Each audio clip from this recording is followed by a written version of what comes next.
Hello. Welcome to another Lads Monday. Great way to start off the week every time. Hello Rude, hello Israel. Sippies already? Okay. Actually, good.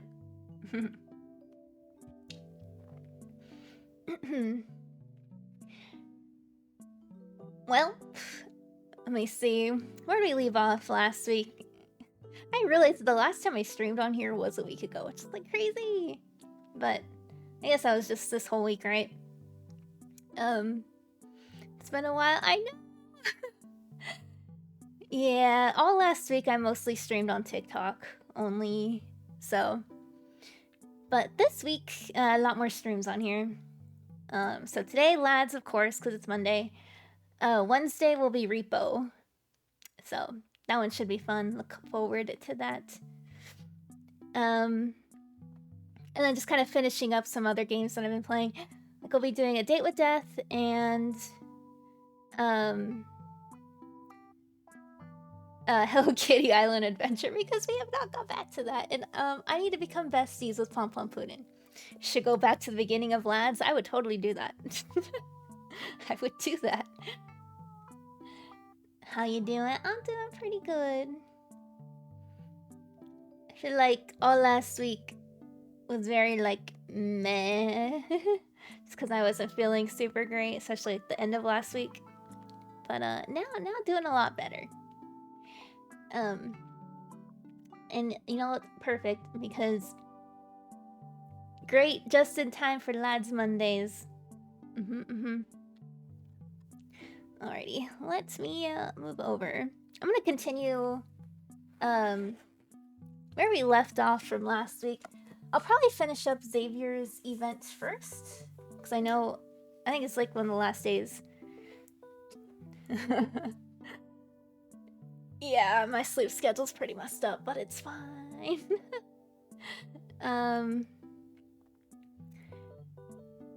Let's see. Probably finish up Xavier's stuff. Do our typical Monday things. Grab some plushies. Maybe finish up the event for Xavier because I haven't read through the story and I'm pretty sure there's only like a day or two left. So I should finish that up and then continue where I left off in the main story. And it's pretty awesome. So I am pretty excited. Hello, Kesacom. Welcome. Okay, let's move over. Game. Okay. Hold up. Oh, we can't hear it.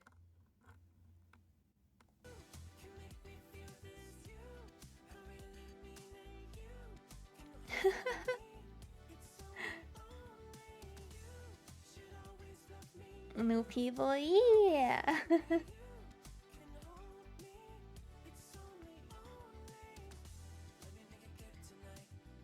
Follow AG.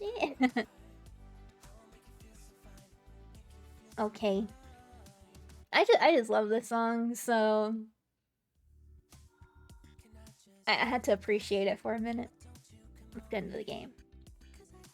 Oh, let's see what he's wearing today.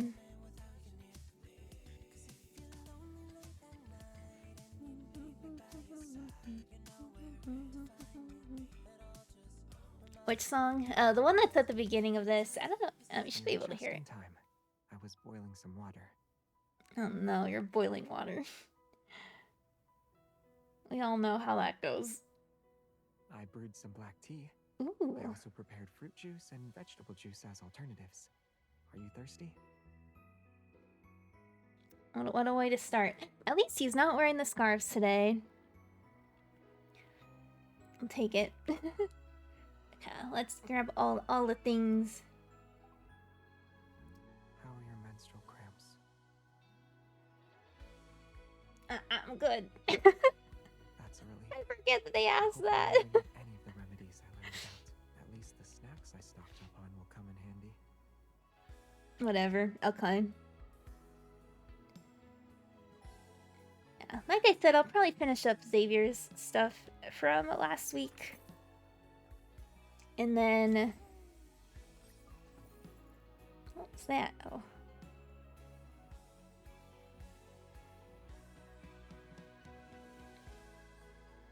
Get into the rest. Grab all the weekly things. Yeah, I'm glad the stream elements is working. Nice.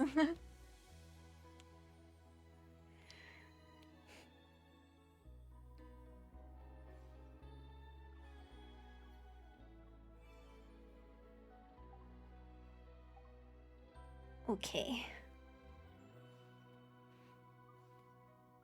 It's been a minute. I think I've not kept up with stuff.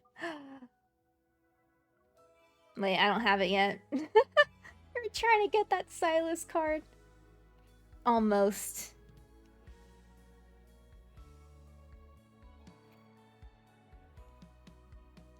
Well, yeah. It's been a while. It's crazy.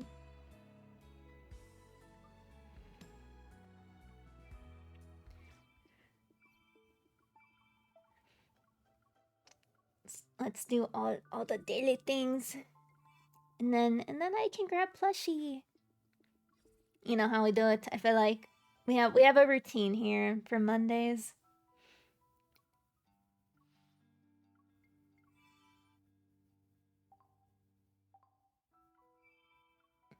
Yay.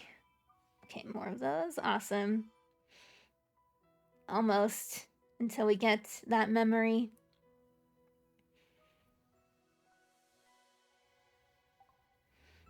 Okay. I see. Yeah, the event's still on.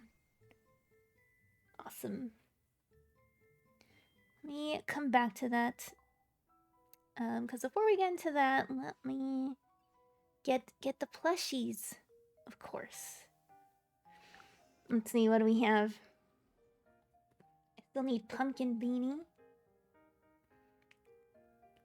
The Blue Heartbreaker, Honey Snoozer. Little alien dudes. Young Mangosteen, okay. So that's one of the newer ones I haven't gotten.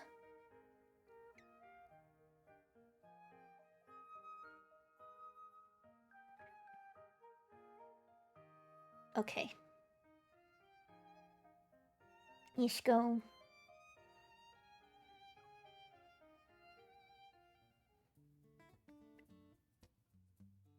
Or will we? Leave it to me. Sure.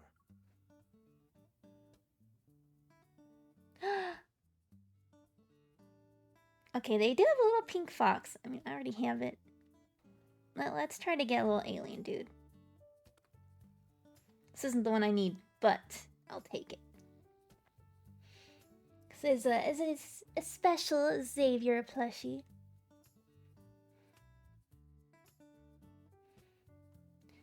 I'm actually really looking forward to continuing where we were in the main story. Flip it upside down. Because I know we're gonna go back to Silas and see what's going on there. And I think these ones focus on Silas and Zane. I think Silas is first, right? I think. It's a pretty freaking cool story. Oh my god, little alien dude, please. You're literally right there.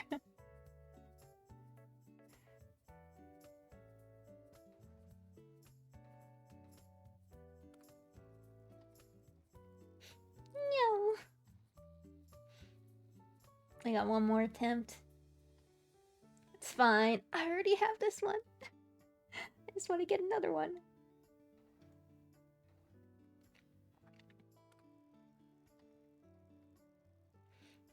No? Okay. I got nothing.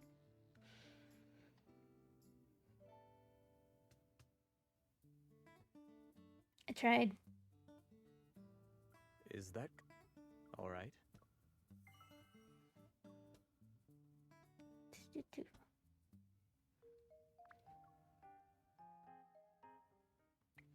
The Wheel of Fortune has begun to looks like you want to go first? I do. That was what you said last. What I say every time.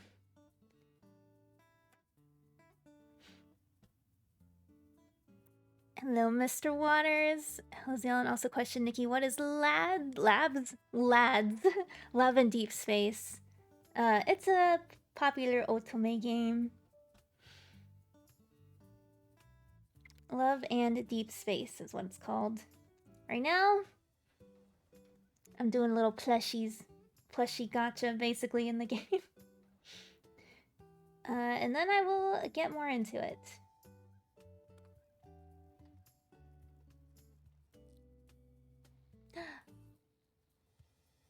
They don't even have any of the newer ones in here.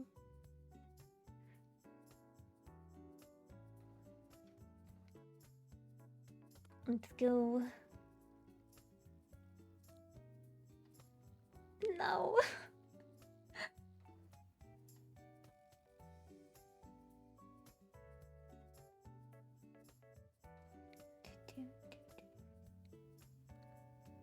Try to get one of the foxes. I don't have any of like the normal ones, or not the normal ones. These are normal ones. The rare ones. It looks cute. Yeah. It is quite cute or depressing. Depends where you're at in the story and what's going on. But the plushie time is very cute.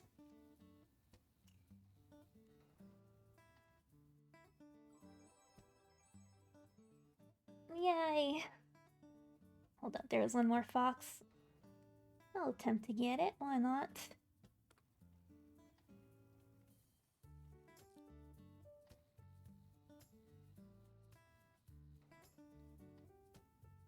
Awesome. Hello JJ, welcome. Do you have any? You might as well. Not the sad times. I sometimes like to call this game Love and Depression because card for your arcade. It usually gets pretty depressing at times. But pretty good, pretty great story. Last plushie time. Let's see. There's actually a trick to this, as long as you know it. For that, you might ladies first. Yes, let me attempt. Let's go.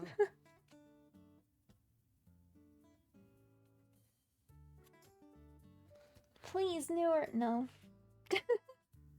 Alrighty, I guess we'll get these little guys. Little yogurt dudes, I think.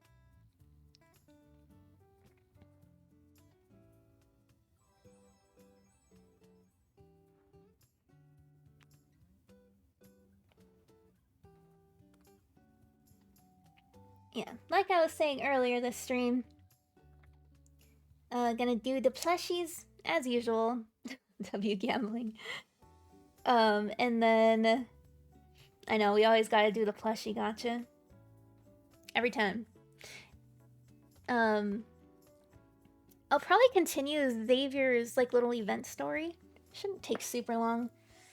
So I think today's like the last day of it? Or tomorrow is? Something like that. And I haven't read through all the chapters, so I was like, you know what? I should just do that on stream. I only read the first chapter last week. And then get into the story again. Continue where we left off in the main story, which I am pretty excited for. Again. So I think we're gonna pick up with Silas.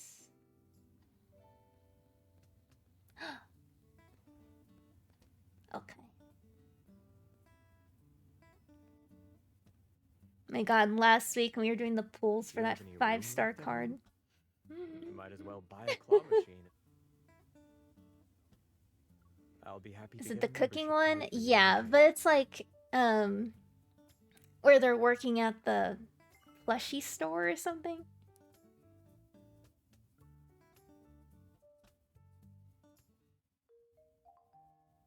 Oh, let's see. Any new kitty cards? Soon. New kitty cards. That's why I saved up for Xavier this whole time. Okay, you know what? Let's choose Silas because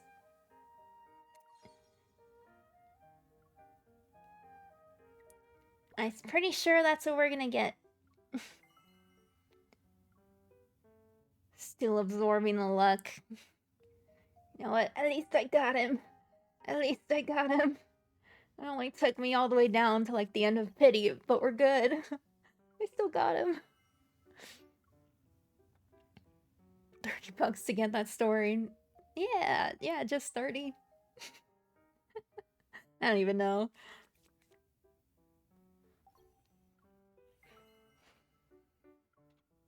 Also, he's not wearing scarf today. Thank God. Let's see. Let's try to get some of these. Nope, not a new one. Not a new one. One more. New one! Okay. Cute. Take it.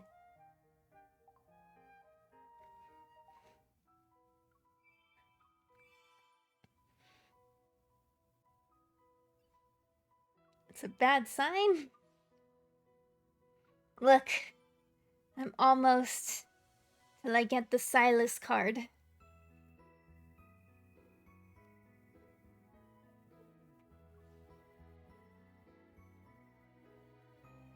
Maybe next week we'll see what that one's about. Oh my god, I wonder if it's a... What do you call it? A Secret Times one. That'll be interesting. What a waste of wine. I wouldn't call it a waste. I wouldn't call it a waste. Let's see. What? Oh, there was new plushies. I didn't get them. Okay. And then Kitty drop next week. You see all the new event stuff. Okay, I'll come back to Lemonette. Oh, there we go.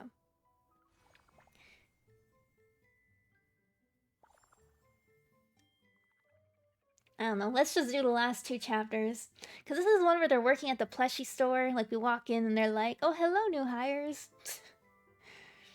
And then we're playing some roleplay thing as we work. I don't know.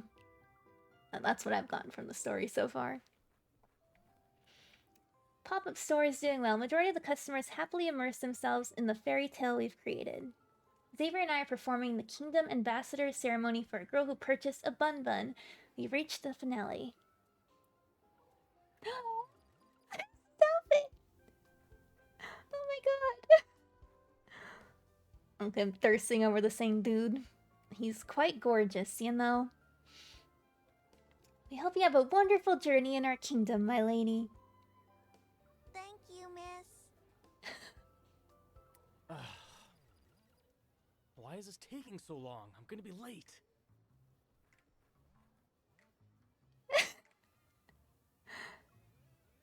Customer complains from the back of the store. His voice is like a small pebble falling into a calm lake. What a way to describe that. It breaks the carefully maintained immersive atmosphere. Surrounding customers cast puzzled or displeased glances, and the girl's smile slightly dims. Lost the plot.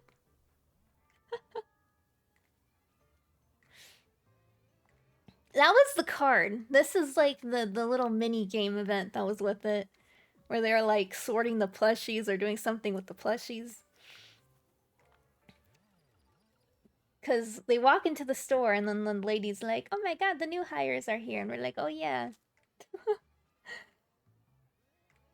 My lady, please wait. We have another special energy boost for you. So we're working at the store and we have to like be all in the character. I talk to the girl as I reach out. I seemingly pluck something out of thin air and discreetly wave my hand behind her ear. When I open my hand again, I reveal a piece of star-shaped candy wrapped in golden foil. This is the Kingdom's special happy-go-lucky star candy. Please take it. Wow. You basically work at Build-A-Bear at the moment, I guess. Meanwhile, Xavier is turned to the side. He gestures to the impatient customer. This way, please. Sorry, I'm in a hurry to catch my ride. This is a gift for a friend. Can you put some gift wrap on it? You don't need to do the theatrics. Understood. Special mission received. Activating Kingdom Express lane. He omits most of the script, but he's still role-playing. Meanwhile, his hands move with efficient precision. Closes the box's lid and taps twice with his knuckle, then he offers a faint smile to the customer. The glory of completing a mission has been bestowed. Ah, thanks. Customer can't help but reveal a slight smile to take the wrapped gift box and hurries away. After he leaves, the kingdom's atmosphere returns. I grin at the satisfied girl waving at me from across the room.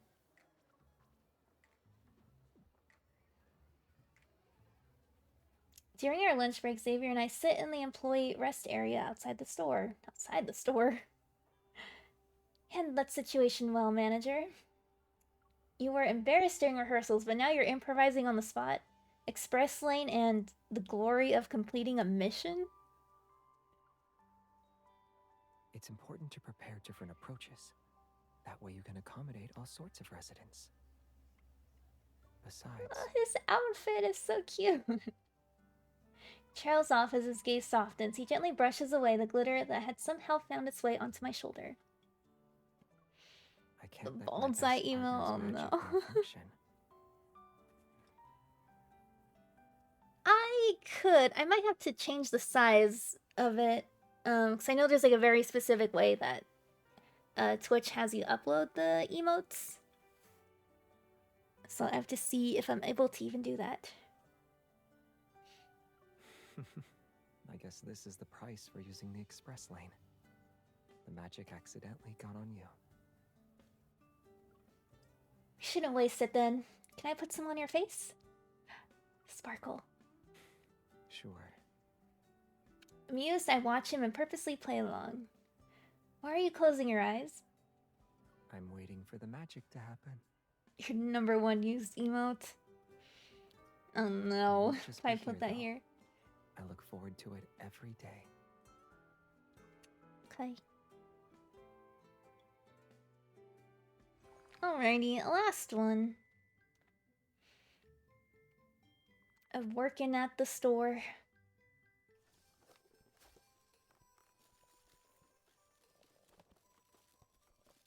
Time flies, and it's already the last day of the event. During the after-hours cleanup, Xavier and I fold gift boxes while recalling how today went.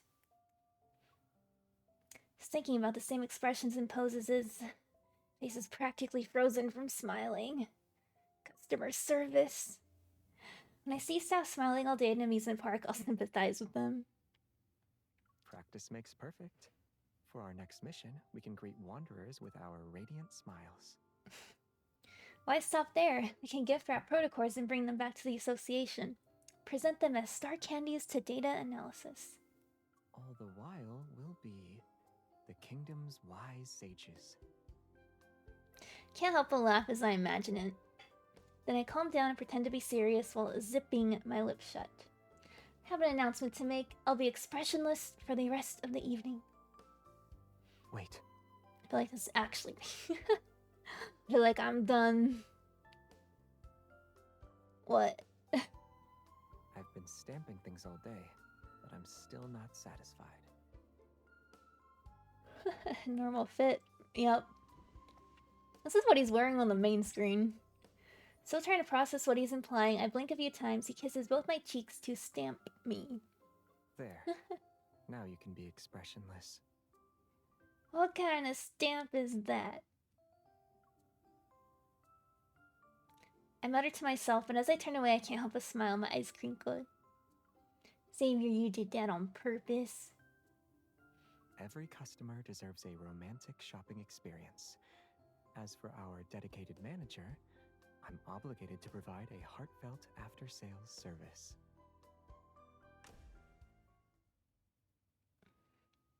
Music stops as it's time to close. The overhead lights are turned off and the claw machines in the pop-up store cast shifting patterns of light and shadow. Oh, it's closing time. Yeah. Look at each other in the dim, quiet environment. We're the only ones in this little kingdom. Everything is perfect with the promise of warmth and intimacy that's about to come. Eh? What's that sound? You accidentally touched wobbly eggplant. It's the one that's supposed to dance during our packaging ceremony. Seeing Xavier's expression, I mischievously poked the plushie again. This vegetable knows how to ruin the mood. I love how they keep bringing up the freaking eggplant plushie. I laughed and I hugged Xavier and nuzzled the crook of his neck. All the fatigue from the day vanishes. Oh, that's not it. Okay. As we leave, we're carrying the commemorative plushie Twinkle provided. Xavier walks next to me. For every step we take, the claw machine's lights turn off one by one. It's like we're getting a curtain call. There's definitely a sense of ceremony. Do you feel reluctant about leaving? Dejected, I nodded. Should I make the claw machines light up again? Yes, the eggplant plushie.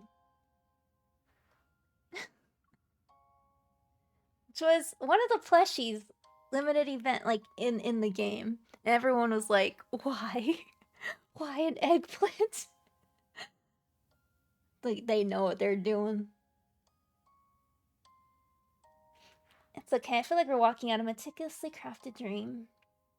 With his gaze lower, Xavier smiles. He looks up at the galaxy kid Twinkle gave us.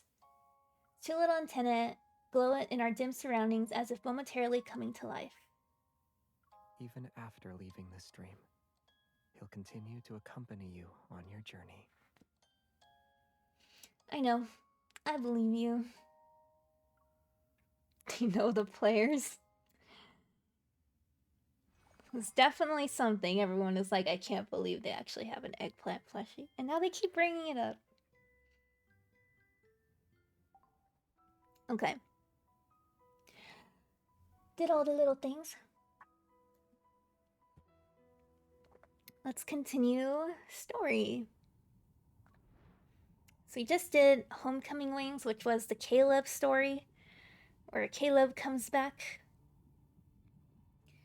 And that's quite interesting. Definitely the more yandere-ish one. Yeah. That was definitely something. So now the next story, next little section is Death and Rebirth. So this one, we're gonna go back to Silas and Zane. Kind of see what they're up to. We're almost caught up, because this was 2 hours yesterday, which was the Xavier and Raphael story. That was pretty good. Yandere Xavier? You know, I have theories.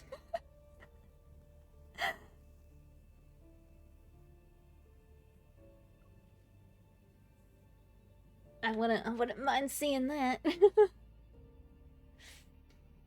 Okay, let's go. Absurdity unfolds. Chapter 1. So we left off with us leaving Skyhaven. Oh, I think that's where we're gonna... we leave Skyhaven. We're pretty mad at Caleb, because he kept us trapped there for 3 days. Okay, within the span of a single month, the Farspace fleet's significant return and subsequent secret departure stirs intense public discussion. Rumors that circulated when Skyhaven was under martial law discussed the fleet's armed operations to eliminate certain anonymous wanderers. Game theory.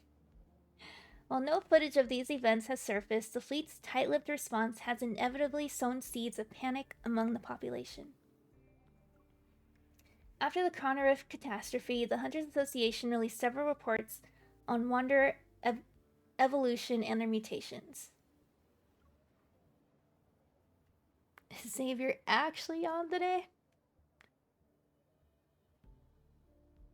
No.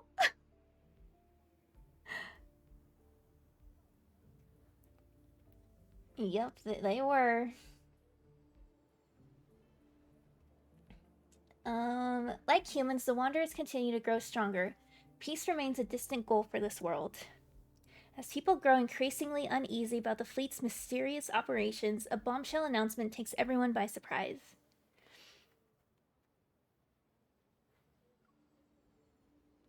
Oh, yeah!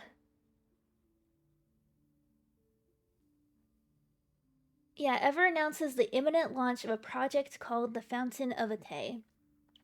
So Ever was experimenting on people, and they put like a chip in people's brains, and they realized that a lot of people in the Farspace fleet, which is what Caleb's a part of, or also have this chip implanted in their brain. That makes them not really have emotions, or suppresses their emotions. And, kinda explains some stuff with Caleb. And Caleb is also working with Ever. Sounds like what Elon is doing right now. The 40-second preview quickly becomes a global sensation and the focal point of discussion worldwide. The internet debates the development and application of protocore technology. Skyhaven, powered by protocore energy, becomes the target of widespread criticism due to the fleet's recent actions. Countless conspiracy theories emerge. Beneath the floating island, Lincoln's scattered lights weave an intricate web across the land. In the windless nights, dark figures flit by glass walls. They're quickly masked by the red glow of aircraft warning lights atop skyscrapers. The unrest brewing online seeps quietly into the physical world and ferments under Lincoln's facade of normalcy.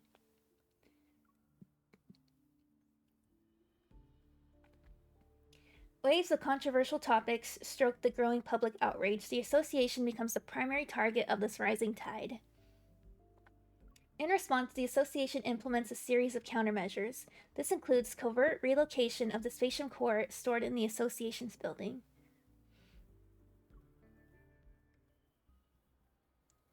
Simone! Look at all the online discussions. It's a circus now. I love her. What is Ever really up to? Did you guys find any leads?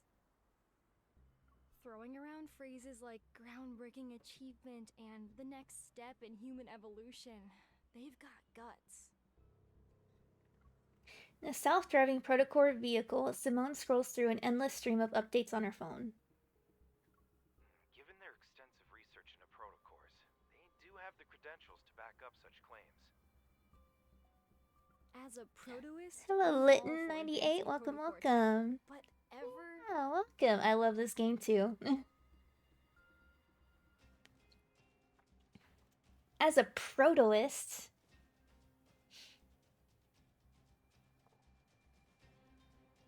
With methods as sketchy as theirs, they might drag us down with them. Yeah. The Fountain of Ate has reignited the purest attacks against protocores. Bringing in politics into this. We have the protoist and the purist. You're an OG player? Same! I've been playing since launch. Yeah, thank you for the follow. Thank you. I'm just going back and replaying and going through the main story and different things on stream. Right now we are on Death and Rebirth. We just started it.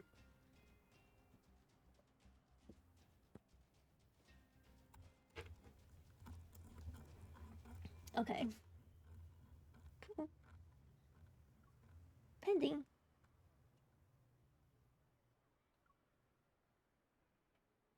Hey.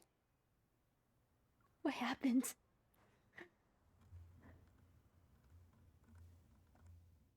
close that. Welcome. Who's my love interest? Oh, Xavier. Xavier is my main. But I also really like Silas and Caleb. Honestly, I love all of them.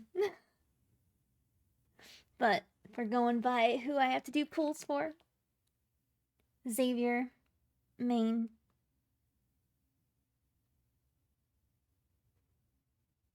Hold up.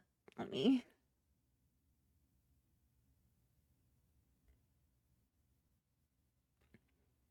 Silas is your main. Nice.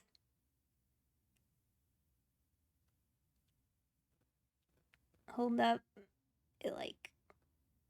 Let me get back to where we were.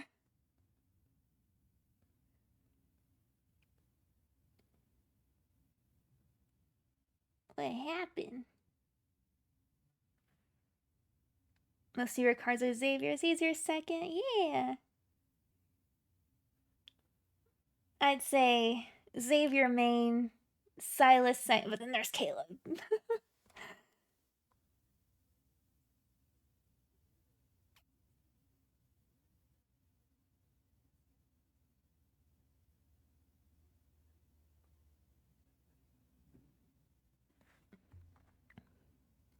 Okay. Let me go back into it. Okay. As a protoist, I'm all for advancing. Started protocol collecting tech. merchandise. Ever? Nice. I do want to get more like Xavier collectible stuff. And I'm praying that they release the plushies here. With methods as sketchy as theirs, they might drag us down with them. The Fountain of Ate has reignited the purest attacks against protocores. I know, I want to collect them all too. They're so cute. At their core, the... Okay, so here's when we get into kind of what... I guess the different kind of like political factions that people are for and against. We have the protoists and the purists. At their core, the protoists and purists represent two opposing viewpoints, support for the development of protocore technology and the opposition to it. Purists believe that although protocores are powerful, they're dangerous. There are too many unknowns, and overzealous research can lead to catastrophic crisis. In earlier years, they urged humanity not to be blinded by profit. They argued that using Earth's natural energy resources was the only way to ensure civilization survived in stable condition. Our latest missions have been targeted by their radical members. That's why we need to transport the spatium core in secret. Both of you need to be on high alert. If those purists dare to cause trouble, they can say hello to my protocore particle cannon. I love her. Okay. We shouldn't be too hostile. While they're traditional, certain prototists can be just as extreme. After all, we've only researched less than 10% of a protocore's potential. There's nothing wrong with maintaining a healthy respect for the unknown. Wow, Andrew. A deep space hunter like you is defending the purists? They're the ones trying to stop our technological progress. Haven't the purists been quiet for several years now? That's because our protocore tech has developed so rapidly and successfully these past few years. The stuff's been integrated into every aspect of our daily lives, big and small. The purists always insisted that humans shouldn't develop protocore technology. But the reality is, humanity can't live without it now. Facts speak louder than words. Improving a person's quality of life, fighting wanderers, and helping humanity explore the deep space tunnel in secrets beyond our universe.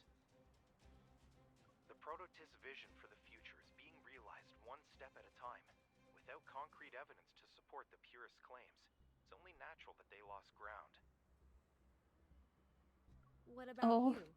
Whose side are you on? Chocotist. Purist, prototist, or the chocotist. Honestly, I'm more for the prototist. because I feel like so much of everything has to do with the protocore at this point. Although things are getting a bit crazy, especially with Ever experimenting on people. Not great.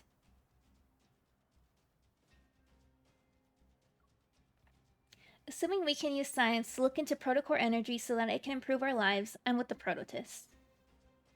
I knew you weren't someone who's afraid of progress. Prototist. Basically, the more, like, progressive thinking when it comes to the protocores and, like, progressing human quality of life.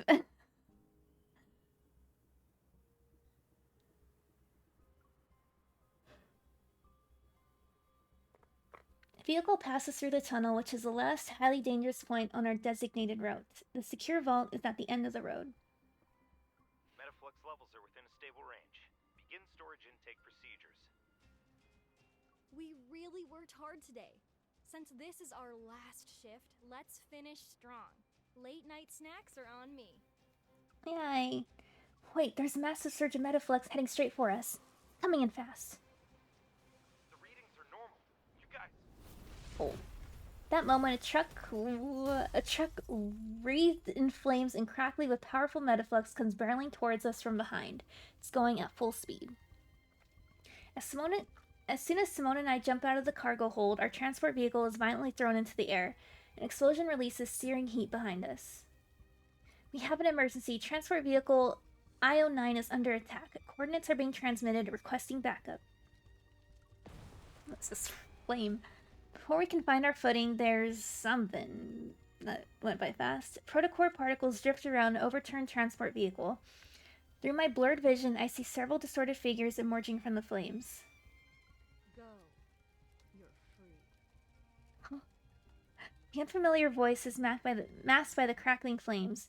My ears are still ringing, and I can't tell if what I'm hearing is real or just in my head. It's a shame we're seeing each other again when you're in such a pitiful state. Ooh. Did Josephine ever mention our time together at the Gaia Research Center? Who are you? I guess not. Excruciating pain tears through my entire body as my heart begins to tremble uncontrollably. Who I am doesn't matter. The real question is, who are you? She suddenly grabs my throat and a sharp pain pierces my neck. It's like 1,000 needles just stabbed me.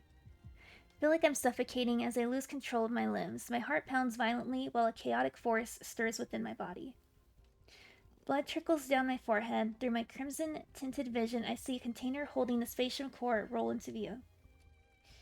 You were born in the depths of Deepspace.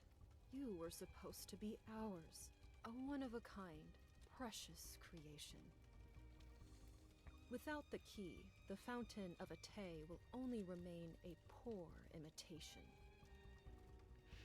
Dazed, I hear something faintly crack. Suddenly, an unprecedented power surges through my veins and bursts forth within a brilliant light. The key belongs to no one else.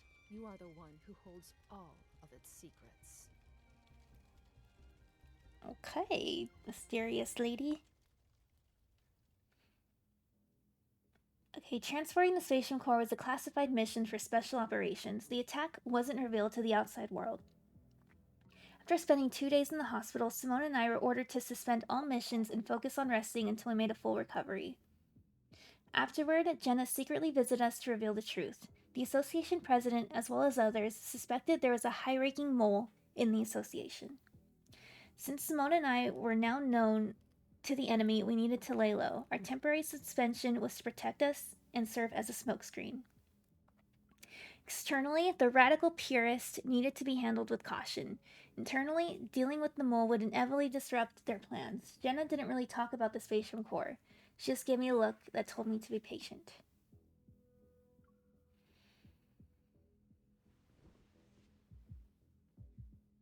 Chaotic energy courses through my blood. The burning sensation in my chest is more intense than the pain from my injuries. Unable to sleep, I toss and turn. Then I finally sit up and turn on the bedside lamp. My heartbeat is faster than usual. I gently press my hand against my chest and rest my head on my knees. Can't believe I ended up absorbing the spaceship core. Why me? So you absorbed it. Another sharp pain strikes my chest, and several strange energy streams are torn apart. They proceed to merge together and create an endless, restless turbulence. Did Josephine ever mention our time together at the Gaia Research Center? The key belongs to no one else. You are the one who holds all of its secrets. Grandma. Research materials Grandma left behind might not just be an unfinished story. They could be a link to a much larger chain. Unicorn and the Gaia Research Center. That's where time has sealed away the truth I seek. Gaia Research Center. If I remember correctly, it was in what used to be the most prosperous district, now known as the N109 zone. Let's see if there's a key waiting for my return. Once my injuries are healed, I don't hesitate. I report my next target during my administrative leave to Jenna via a secret comms channel. The ruins of Gaia Research Center, located in the N109 zone.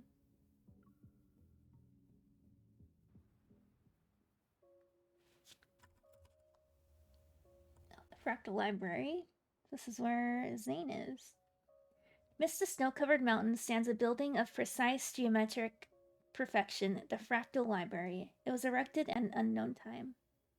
The library doors slowly open. Wearing robes, a young boy with snow-white hair pushes them open. A soft, ethereal light spills out from behind the doorway and touches the snow. The boy looks down and gently scoops up a small white creature by his feet. Is it Pie? It's time to collect Oh, what's due from Shiki. the 7-year promise, Shuchi. We Shichi. need to pay the emissary a visit. I wonder how he's doing. How have these 7 years treated him? Is he getting along with his classmates? Did he succeed in his thesis defense? As the white light fades, the boy's foot sinks into something soft. Snowflakes fall onto his head. He's surprised. Huh? How did the library end up here? Did I mess up the incantation? White creature suddenly leaps down and runs away. Its tail playfully draws arcs in the snow behind it. Hello, Banana Shuchi, Monarch. I know you haven't seen snow in a long time, but that doesn't mean you can just run off. The boy hastily grabs his traveling bag and runs after the creature. He manages to catch its tail just before he falls face first into the snow. Behind him, the massive library doors slowly close. He raises his hand only to realize he left the Accessus bracelet the emissary gave him in the library. Oh, Book of Answers, just this once, would you be so kind as to tell me where I am? His bag suddenly bulges as the thick book emerges from it. Opening itself, it rapidly flips through its pages before finally materializing 2 words. The Arctic. How long will it take to get back to Lincoln City? The Book of Answers flips its pages once more. 8,000 kilometers. In the desolate Arctic, a boy and his companion silently drag their luggage, their figures gradually vanishing into the endless expanse of white. The cotton candy hair!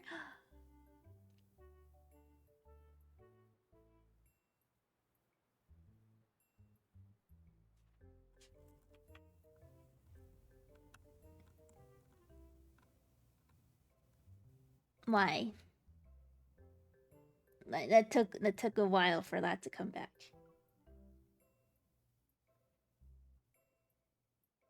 And now it's gone.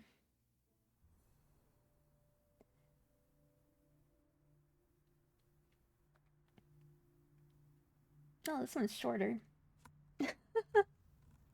No. My hair.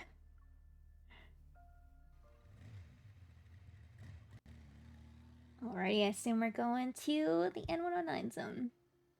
Leaving the southern area of Lincoln City, I drive down a bare boulevard. Scenery on both sides of this wide street slowly deteriorates. After I installed the anti-interference chip Silas sent me on my motorcycle, I've been able to freely pass through the protofield disrupted no hunt zones number 62 through 65 and arrive at what was once the most prosperous tech hub in the region. Now it has become a criminal's paradise, the N109 zone. The abandoned building where I first met him still stands in the desolate courtyard. Come to think of it, a lot of time has passed since my initial meeting with the feared leader of Onychines. After entering the N109 zone, the streets remained deserted. Not a soul could be seen, but it becomes livelier as I approach the central district. Alrighty, no worries, JJ. A river of people flow through the streets. They surge with me towards the same destination. What's going on? It sounds like it's coming from Charon? Charon? There's fighting going on. Above the streets, massive holographic screens glow neon blue. They display live footage of the district in 4 areas. A scarred woman is bandaging a knife wound in her shoulder at a street corner, and a boy who cornered a wanderer in the dark alley rips out his protocore with its bare hands. Proud of yourself. No, my hair. A gang member plunges a dagger into his companion's chest. Isn't Charon supposed to be a trading hub? Why are they fighting? The top of the display, rows of names and numbers flicker rapidly. Old ones are erased as new ones appear in their place. Is this some kind of competition? Nothing that happens in the N109 zone surprises me anymore. I turn my attention away from the massive display and keep trying to call Silas. When I visited the odd workshop, its owner knew Grandma. They were probably colleagues. If I want to find out where Gaia Research Center was located, probably has some leads. Silas had raced to the streets to get us to the odd workshop, and I was unfamiliar with the N109 zone back then. To find it again, the most effective way would be to ask Silas. He's not answering. Fine, I'll just fetch him from Onychines' base. Driving my 270 HM, I'm about to make a turn into the alley ahead when a bullet whizzes past me. It grazes my temple. Ow. My body lurches to the side as I dodge, but the momentum sends my bike sliding until it crashes into a corner. It's completely wrecked. I barely regain my footing when another bullet tears through the air. It's heading straight for me. Clink. A cane flashes before me and deflects the bullet. It ricochets into the wall and leaves behind a smoking hole in it. Watch your step, kid. Hello, crazy crumbs. Welcome, welcome. There's like a war happening. Everyone's like fighting each other. We're just like casually strolling by. At my feet, a thin orange-red laser stretches across the street to the buildings on both sides of the street. Caron is hosting its triennial Zalion hunt right now. Everything beyond that line is in the killing zone. So basically, Charon is now the Hunger Games. So everyone's just killing each other, I guess. Some kind of crazy competition. One step is all it takes for the surveillance drones to lock onto you with their multi-lens systems. Then they'll automatically register you as a participant. Every criminal in the N109 zone is waiting to hunt down the lost lambs who walk in. I dust myself off and get up. Who are you? The man before me appears to be in his 50s or 60s. His white hair is neatly combed under a gentleman's hat. He is using an old-fashioned cane as support. He stands in stark contrast to the chaos of these streets. I'm just a ferryman on the river Styx. I help travelers cross. Are you planning to cross Caron's river? Like a king surveying his domain, he turns to look at the eastern and western districts of Charon that are surrounded by orange laser barriers. Shall I be your guide? Sure.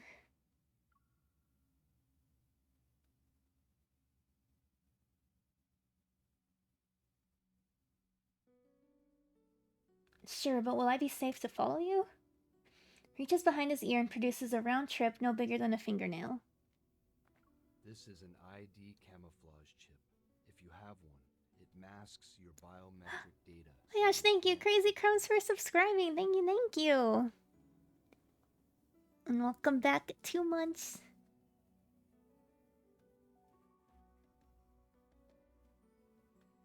As long as you're within 3 steps of me, you'll be within its range of concealment. With tech like this, he's definitely not just a random passerby. I'll be frank, I hope you don't plan on doing any tricks. I understand your concerns. In a place like the N109 zone, being cautious is what keeps you alive. Let's go. With my biometric data masked, I follow this unfamiliar elderly man into the devastated eastern district of Caron.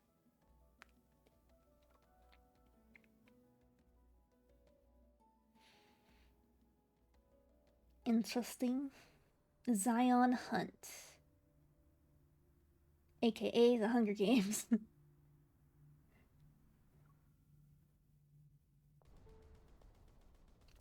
The stench of gunpowder and blood fills the streets, and the continuous metaflux explosion makes my heart pound like a drum. If you're not like those criminals, then you shouldn't mind answering a few questions. What are the rules for the Zion Hunt? Cold wind sweeps past us as 3 humanoid wanderers crash into a roadside shop. They grab and tear a person's limbs apart. Oh. But then a sudden protocore explosion engulfs the storefront.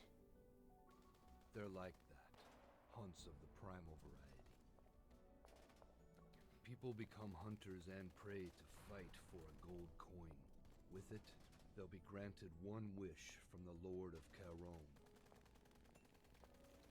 At the very end, whoever enters the central arena with the coin and remains the last one standing becomes the winner. From the upper floor of a shop, a drunken man leans halfway out. He quietly raises his gun in our direction. You can use evil weapons, protocore weapons, and your own fists. A roar resounds before the bullets can leave the gun. We remain untouched as our would-be attacker falls, his chest pierced by metaflux. Wanderers are just It's crazy. used to hunt each other. People use wanderers. Drones record everything. The screens immediately cycle between shots of death and victory. And somewhere in the darkness, thunderous cheers erupt from the crowd. Jeez. What a waste. I've seen him before. He's formidable when he isn't drunk. The man stops, his hands clasped over his cane, closes his eyes as if to observe a moment of silence for the deceased. Isn't it brutal? I hope you weren't frightened. Takes more than that to scare me. I've witnessed deaths worse than this. Indeed. Life has a way of catching us off guard. Stepping over the fallen body, he leads me to a place with a brilliantly lit sign that reads, Elysium, the true paradise.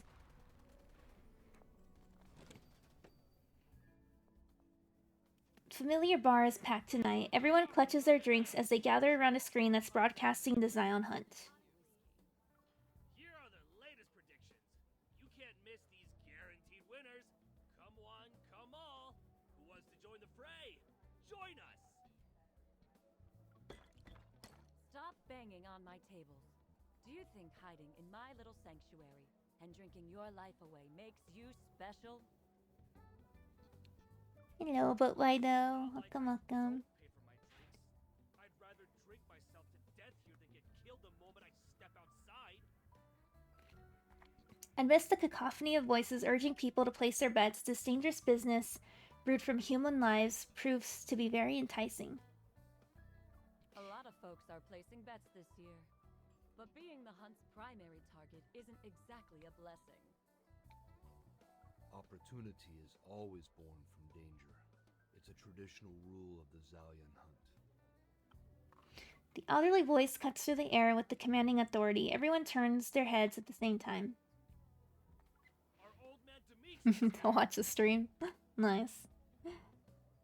Dimitri. Who's your pick this year, old man? I need to discuss something with a friend.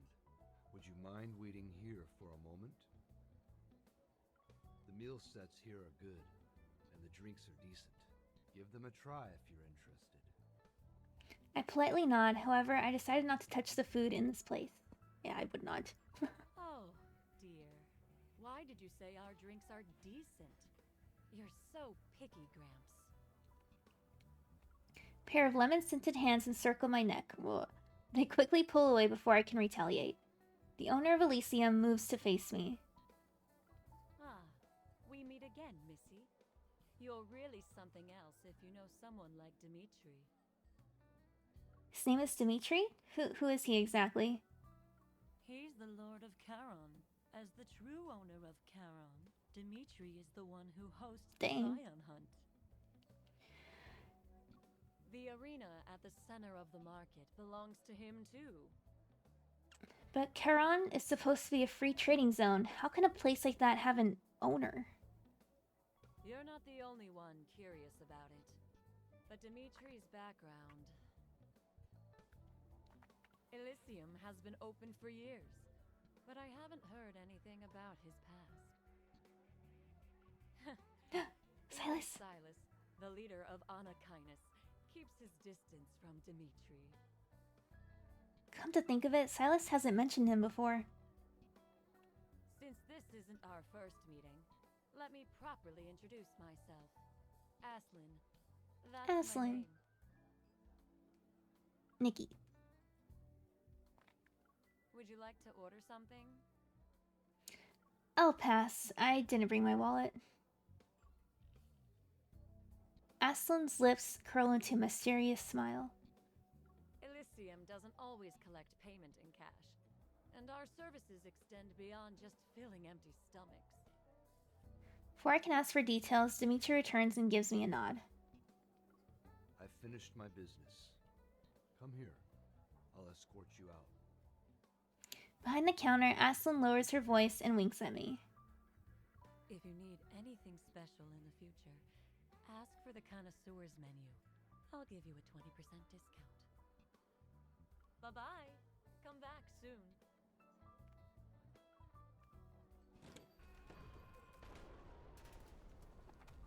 As I step outside, gunshots, screams, and maniacal laughter fills my ears once more. Jesus. Down outside. It's hard to believe that this refined, elderly gentleman beside me is the master of this hellish domain. So, I heard you're the Lord of Charon? Why are you hosting? Can you really grant... Why are you hosting these death matches? Good question. Why do you host the Zion Hunt? Do you enjoy watching people fight and kill each other? Fighting, killing, surviving by any means necessary. That has always been the way of life here. With or without the Zalian Hunt, the cycle of violence would continue perpetually in the N-109 zone.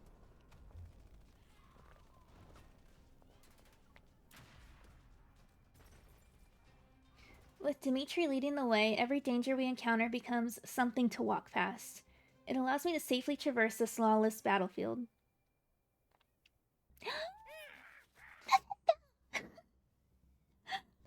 No! Just as I'm about to step over the thin orange-red laser, a familiar crow breaks the silence. Across the street, Mephisto perches on a lamppost. He looks at me and tilts his head. Hi. Your friend is here to pick you up. The cane falls onto a laser line, and the Lord of Charon stops at the edge of his territory, taking not a step further. I'm sure our next meeting will be much sooner than this time. What do you mean? I mean, my duty as your escort has come to an end, until we meet again. Dimitri watches me leave with an unwavering smile, like an ordinary old man out for a walk in the park.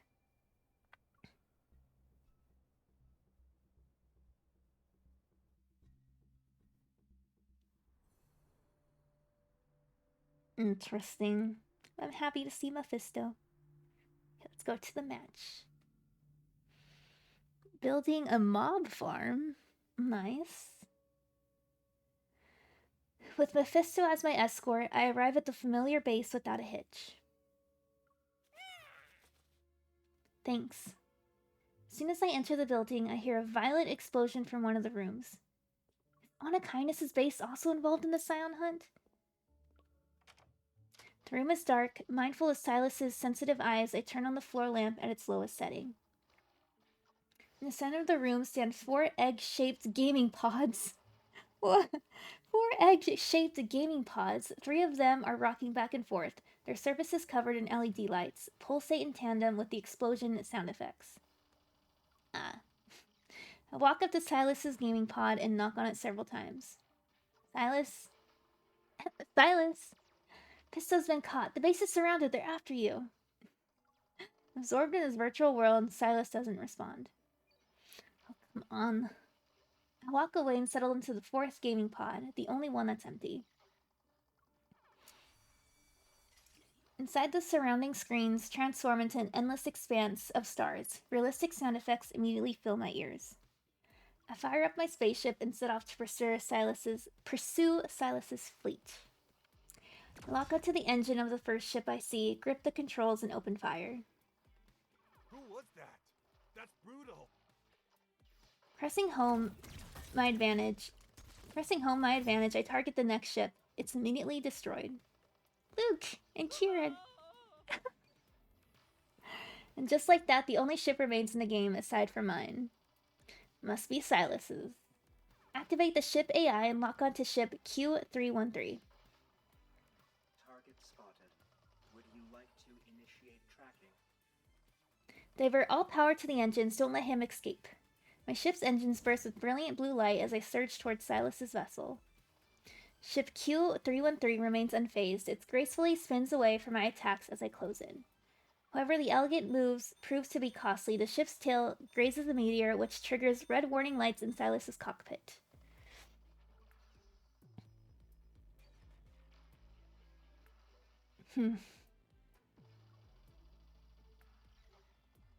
Simulation ends with the blaring alarm still echoing as the gaming pod slowly opens.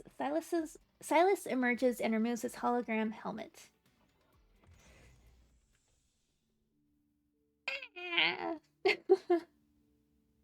Why Silas! were you so riled up?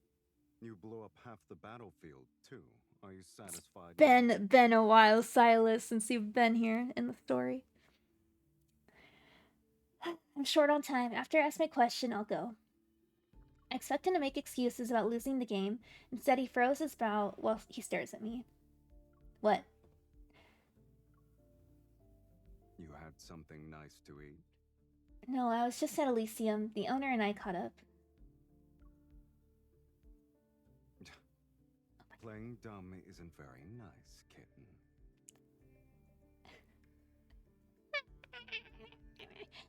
As he speaks, he moves closer to me as if sensing something. A special protocore. Oh no, you can Is tell. it an ether core? Silas's accurate assessment catches me off guard. While trying to keep the energy within me stable, I turn to look at him and respond with an inquisitive smile. What's wrong? Weren't you always hoping I'd get stronger? Who gave it to you? Fandom favorite boy, yeah. It's related to an incident.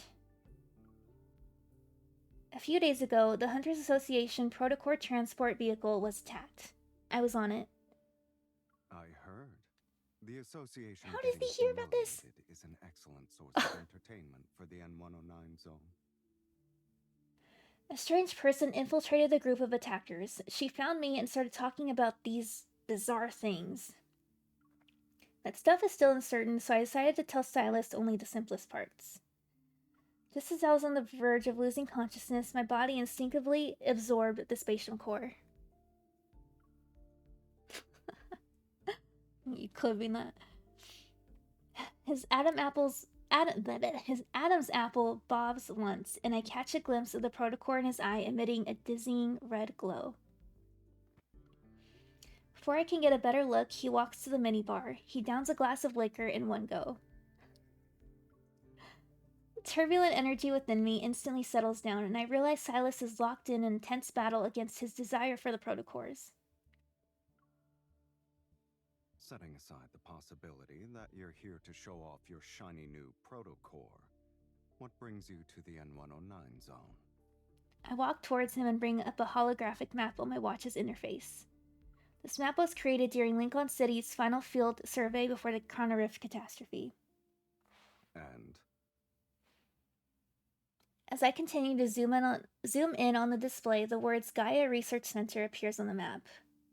The person who almost killed me said I first appeared here, during one of the Unicorn research team's experiments. Silas glances at it before turning his attention to the chessboard on the table. And you actually believe that nonsense? I need to go there and find answers. Then I'll know if she's lying or not.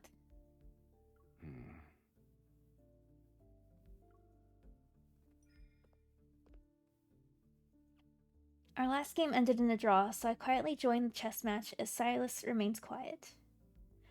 After surveying the chessboard, I move up my rook from the back rank. When I was younger, I had doubts about my past. Later, I figured that so long as I was healthy and safe, none of it really mattered. But a human heart shouldn't contain a protocore. I need to find out who I really am instead of waiting for mysterious people to find me.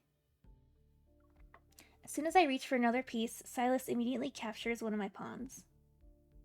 And then what? Do you actually believe that learning about your past will make things better? When I see people, whether close or distant, suddenly racing toward a destination, refusing to accept the unfavorable position, I look at the chessboard again. I take my knight, my only chance for a breakthrough. One who seems to stay still may be left at a disadvantage forever. That's just what it looks like on the surface, kitten. As soon as you make your move, you give your opponents an opening. Sometimes the best move is not to make one at all. As he speaks, he taps my king. It's safe for now, but it's trapped in the setup for a pincher attack. There's little hope of escape. What about you? Before he can pull back his hand, I quickly grab my queen and point it at Silas's eye. Your fusion with the protocore couldn't have been a coincidence either. Is that a friendly piece of advice or a warning? In our brief standoff, he finally shows his first smile of the day. My situation holds no value as a reference point.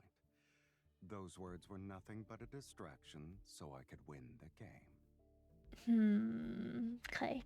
Silas grabs the chess piece from my hand. Taking my wrist, he guides me to the floor-to-ceiling window.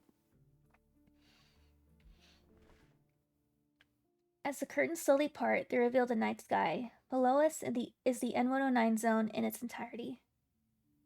Since 2034, the N109 zone has undergone multiple rounds of reconstruction. Look at the outside world. Can you match any of these roads to that old map of yours? The once straight streets become a maze. Nearly all landmarks had vanished. Surely the people who used to live here. They left. Ever's agent handlers for gathering intel? Dead.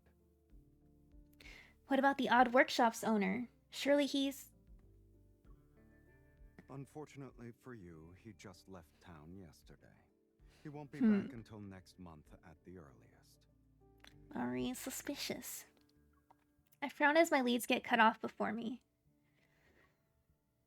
Do you really want to know? Even if I didn't, people keep forcing me to find out.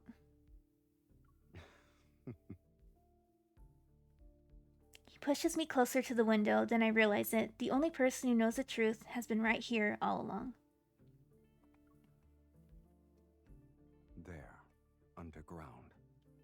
Following Silas's gesture, I see it. The massive holographic screen in the sky. It's the heart of the Zion Hunt I experienced today, a paradise of bloodshed and revelry. Kuran Arena.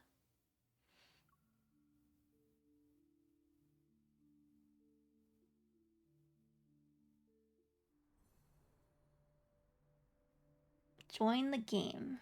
5.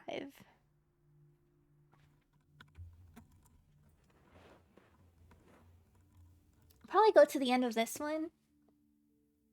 And then stop there for the day. And then next week, I'll do the last 3 ending ones.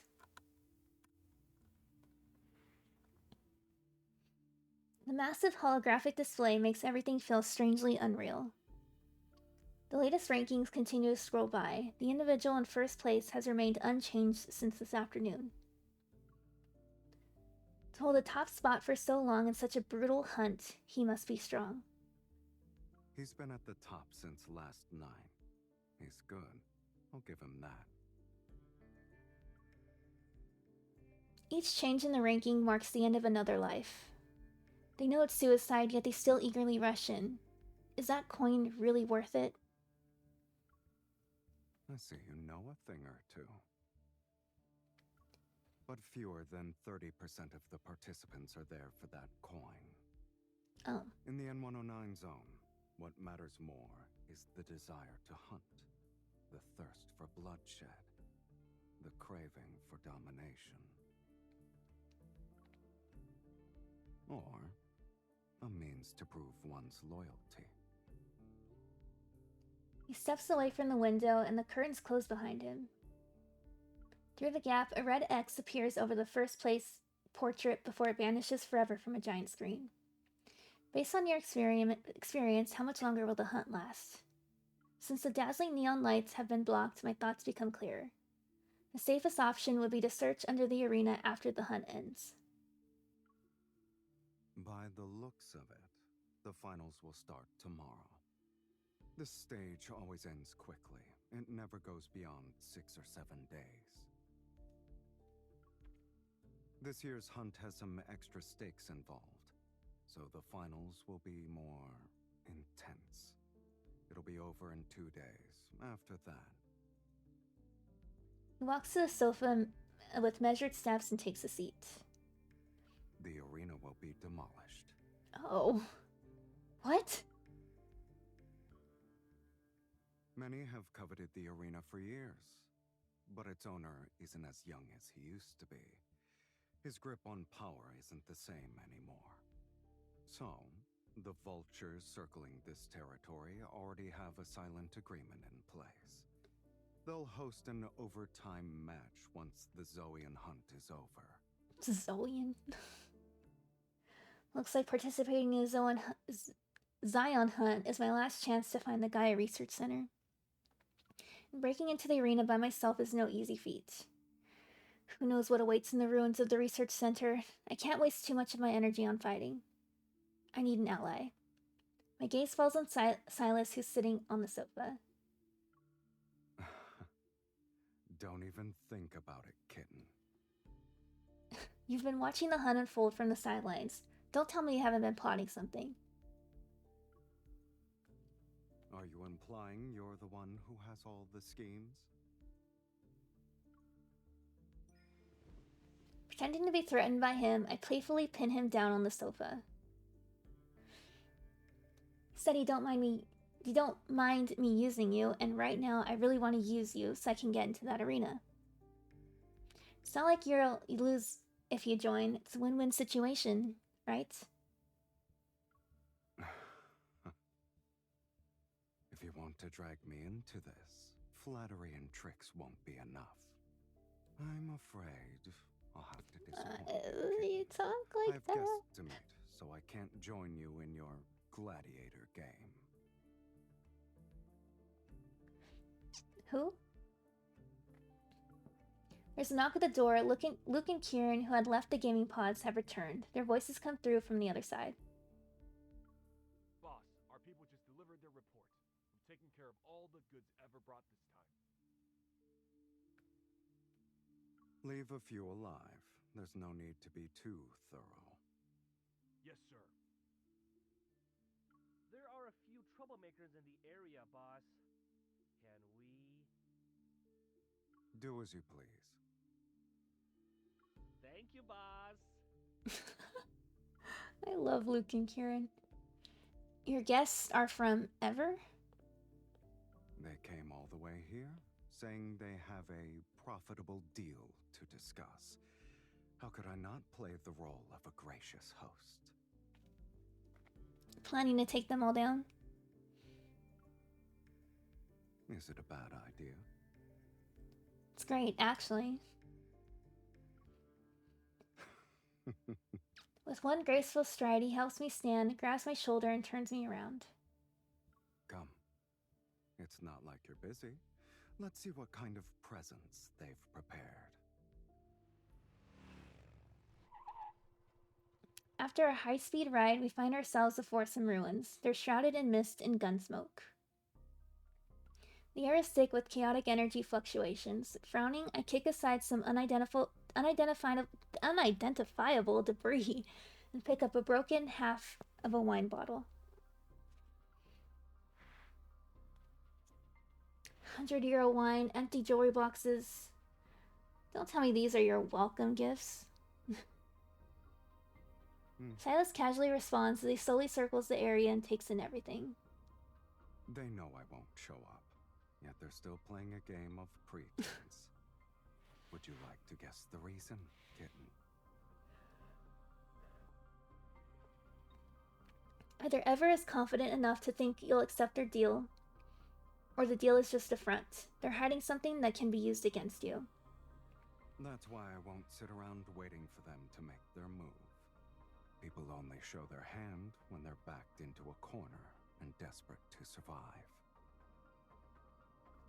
Silas stops walking, picks up a broken gun stock, still containing traces of protocore energy, and crushes it. I prefer a direct, efficient approach. Kind of cool jacket, yeah. I like the clothes for like Silas's style. I run my fingers along the energy residue on the wall, using my evol to sense the fluctuations in the air. Various energy signatures are intermingled. Although they're erratic, they're not particularly strong. These are meant to deal the killing blow. They're underwhelming. The real trump card is... Oh. Nearby, a metal wall suddenly collapses. From the dust and debris, multiple armed figures emerge. Their silhouettes are arranged in a staggered formation. As electrical currents flicker to life, they reveal how the lower half of each figure's face is a mask made of mechanical components. It's integrated into their bodies. The energy readings are changing. In the blink of an eye, dozens of thin blue beams simultaneously lock onto our foreheads. Oh. Shown themselves. Just before the beams could pierce us, Silas grabs me and pulls us back. The spot where we once stood is reduced to scorched earth. Just about to catch my breath when the beams converge on us again. Get behind me. A black-red mist spreads out like a net. It lunges at the blue beams that are attacking us. The mist disintegrates instantly as surging shockwaves and countless energy beams violently burst from all directions. Silas immediately creates another barrier of mist to shield us, but in the blink of an eye, most of it has already been destroyed. These energy beams, they can nullify your evil? Antimatter weapons. They actually managed to get their hands on something interesting. He wipes away the blood from his neck, but the wound shows no sign of healing. That's not good, because he actually can heal himself. It's crazy. Figures raise their weapons at the same time to take aim again. Yet Silas responds with a smile instead of being angry. He gathers a more powerful energy storm in his hand. This isn't good. They'll wear down Silas at this rate. Spotting my motorcycle nearby, I quickly dash towards it, using the scattered cover for protection.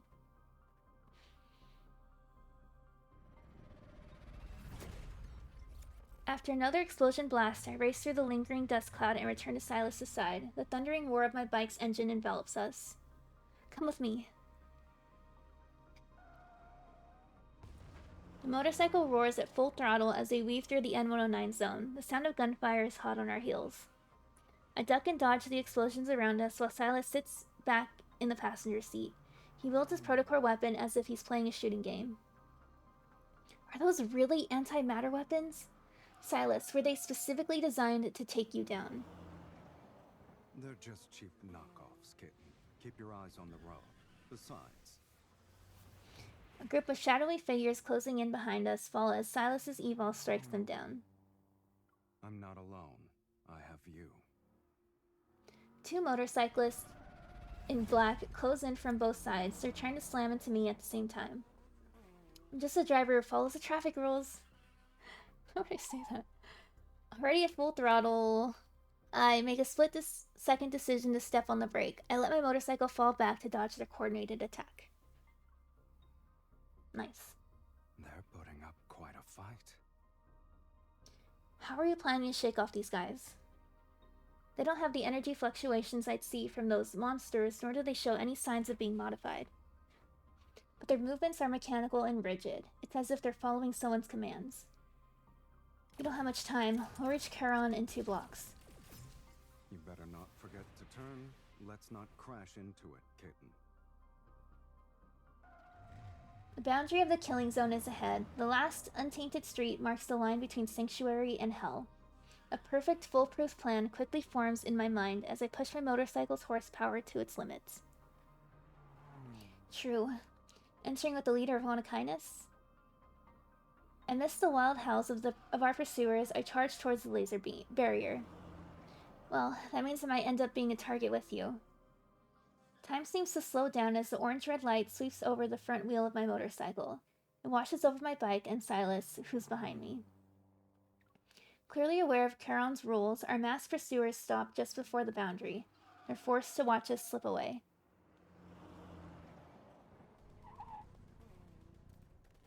We turn and enter a deserted alley. My motorcycle finally gives out. Silas and I dismount. Uh-oh, we ended up here after all. Oops. At least I help you shake off the pursuers. I might have believed it was an accident if you didn't sound so enthusiastic. Our faces suddenly appear on the district's central screen. They're magnified dozens of times over. In that same instant, the gunfire echoing throughout the killing zone falls silent. Then, the still air brims with passion as screams resound. They're celebrating, or maybe going wild over Silas's entrance? You got what you wanted. There's no turning back now. I just helped you out. It's time for you to return the favor. Go underground with me. We need to check and see if the old Gaia Research Center is really there. A life debt is impossible to repay. But since you asked so nicely, kitten, do I even have a choice? Hello, Big Weaver. Welcome, welcome. With Silas's laughter still in the air, I navigate through the alley's debris and barricades and make my way towards the Charon arena. Wait a minute. I'm starting to think you were planning to swoop in during the finals and catch everyone in your trap. I would never do such a thing. Oh, I'm God. not nearly as clever as you are.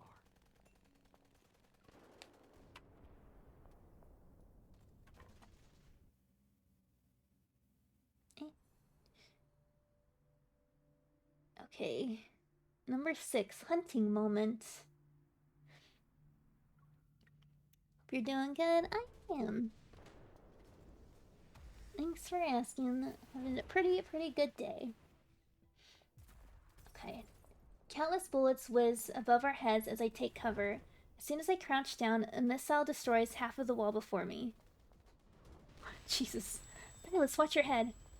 The blinding white light makes me close my eyes. I feel myself being lifted into a powerful force and pulled into his protective embrace. Lads Mondays will always be fun.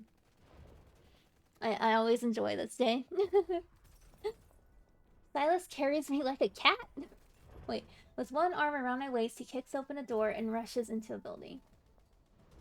An explosion rocks the building from outside. The entire team is wiped out. Jesus. Thank you for the bits. Thank you, Big Weaver. Thank you. Phew. Masked men, wanderers, weapons, guns. There's no end to them. They're really determined to take us down. In most cases, being too strong is a curse in itself. I checked the betting leaderboard. Silas's name sits at the top. The amount of money people put on him is several times higher than the contestant in second place. If you're not like everyone else, you get punished. They're definitely targeting you. To think I'd make a splash for my first Zoian hunt. Oh well. I shoot him a glance and bet my entire paycheck on his name. Should I say I'm honored? Since you're already in the spotlight, I might as well profit from it. Just keep the first place spot warm and be my decoy. When I get the money, we'll split it 70-30. 70-30? Oh my god. Anyone can make empty promises. And I'm not an altruistic philanthropist, kitten. Name your price. If I can afford it, then we have a deal. Oh, you can definitely afford it. It just depends on whether you're willing to give it to me.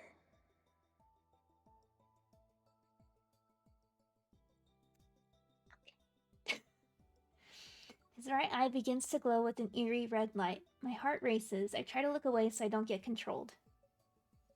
Congratulations! You are now in second place on the betting leaderboard. Oh no.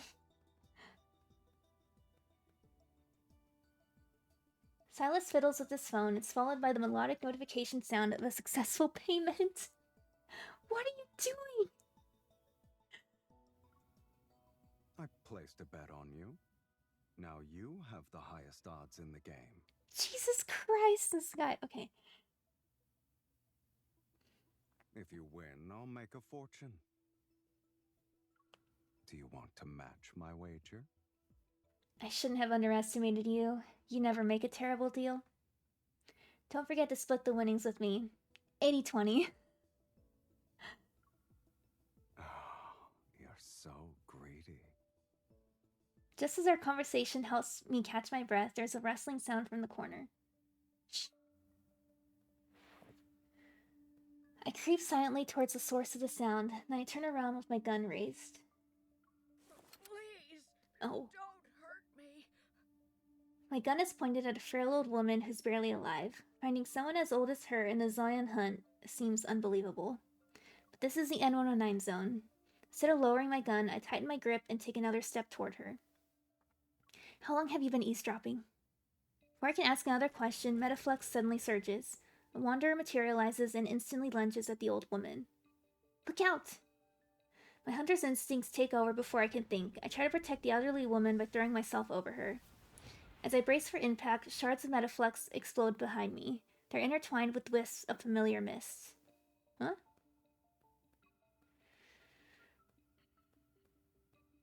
I turn around and see Silas standing behind us. He flexes his wrists while traces of his evil linger around his hand.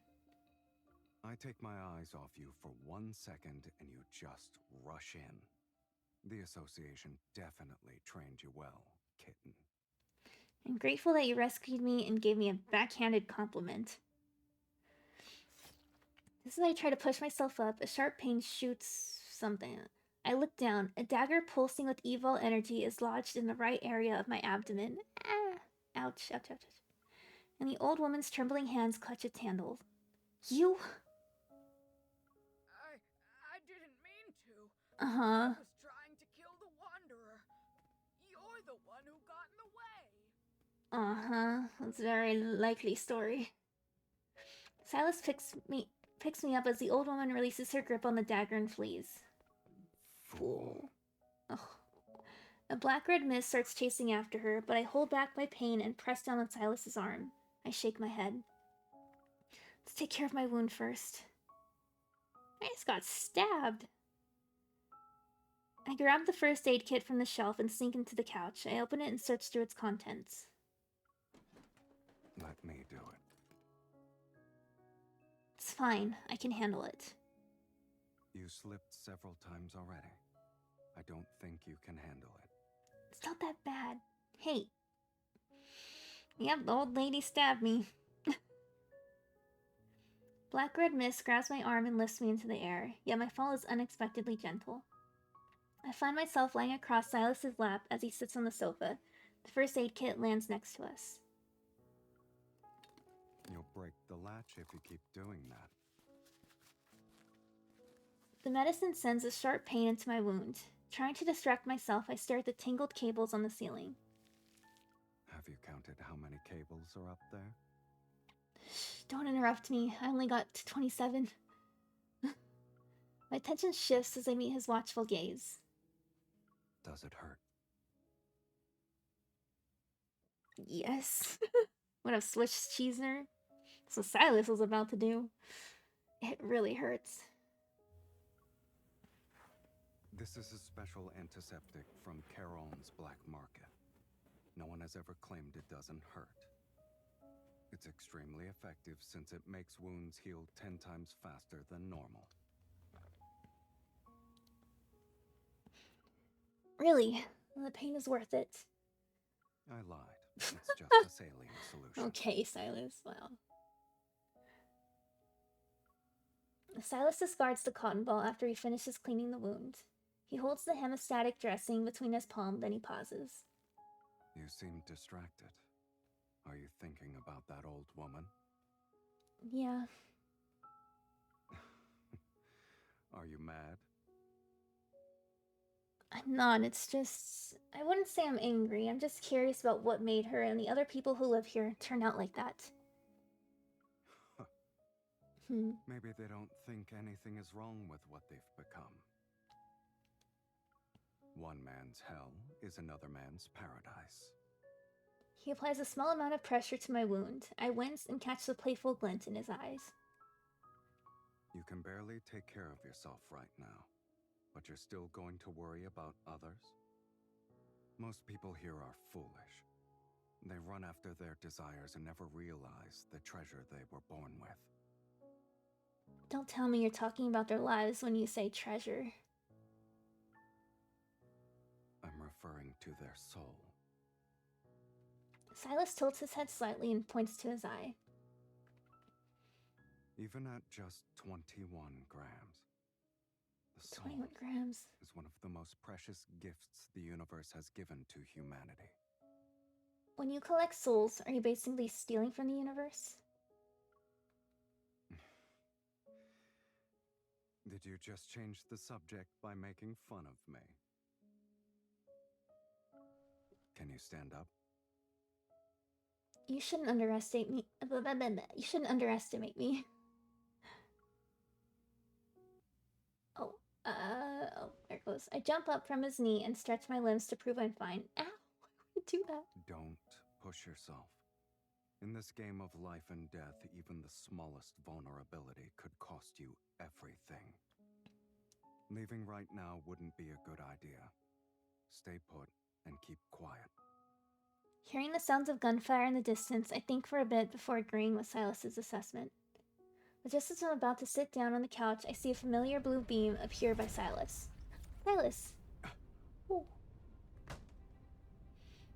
Guess we're not resting. At the last moment, Silas and I leap from the window and narrowly escape the blast. Yep, basically it is the purge. They're just allowed to kill each other. In the depths of the dark alley, familiar figures emerge. It's those masked figures again. They're very persistent. They seem to be very confident in their antimatter weapons. In fact, they genuinely believe those are enough to finish me off. They might, though. What I meant was, don't underestimate them. I glance in their direction while I speak. There are 5 of them. The alley isn't a dead end, so we can go left and flank them. Silas, draw their attention. I'll intercept them. You already planned everything out, huh? He nods and he takes 2 steps to position himself as my shield. Move quietly, and watch out for the other hyenas who are lying in ambush.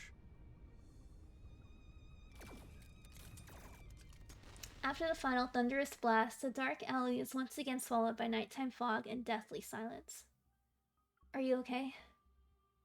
You stole the words right out of my mouth.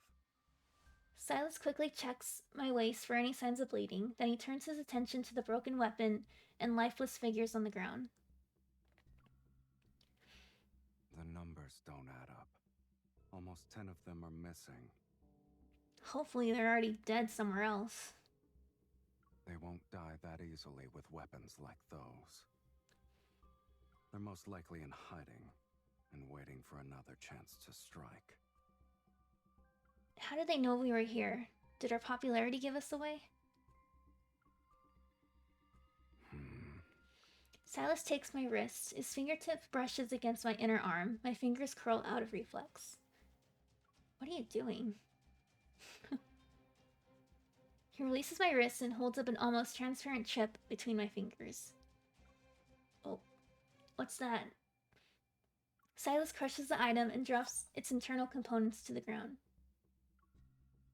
A tracking device. Oh. I try to think back to everyone who could have planted that on me, but there are too many possibilities. Ever, Dimitri, the old woman. The old woman. Was the old woman behind this? We were so focused on the Wanderers that we overlooked her. Regardless, this place isn't safe anymore. Come along now. Silas takes my wrist again and leads me out of the alley.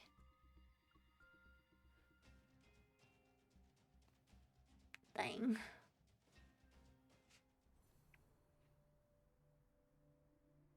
Okay, 2 more. Soul time. Midnight Velocity Vintage Cars. I thought finding a suitable hideout would take a lot of effort. But Silas knows exactly where to go. He quickly leads me to a vintage automobile repair shop near the arena. 2 vintage street lamps flicker inside. A desert highway backdrop and bullet holes decorate the entrance. It's quite fitting for our situation. After making sure we weren't being followed, I breathe a sigh of relief and pull up a chair to ease my pain. Ever just won't quit. Isn't there a way to deal with them once and for all? The arena fights are bad enough as it is. The ones we took out were only minions receiving commands. For signals to be distributed Put the tracker on you? simultaneously, there My must guess be a was the leader old carrying woman. the central control She's unit. the only one that got close to us at the time. Like, was close enough to put something on us, so.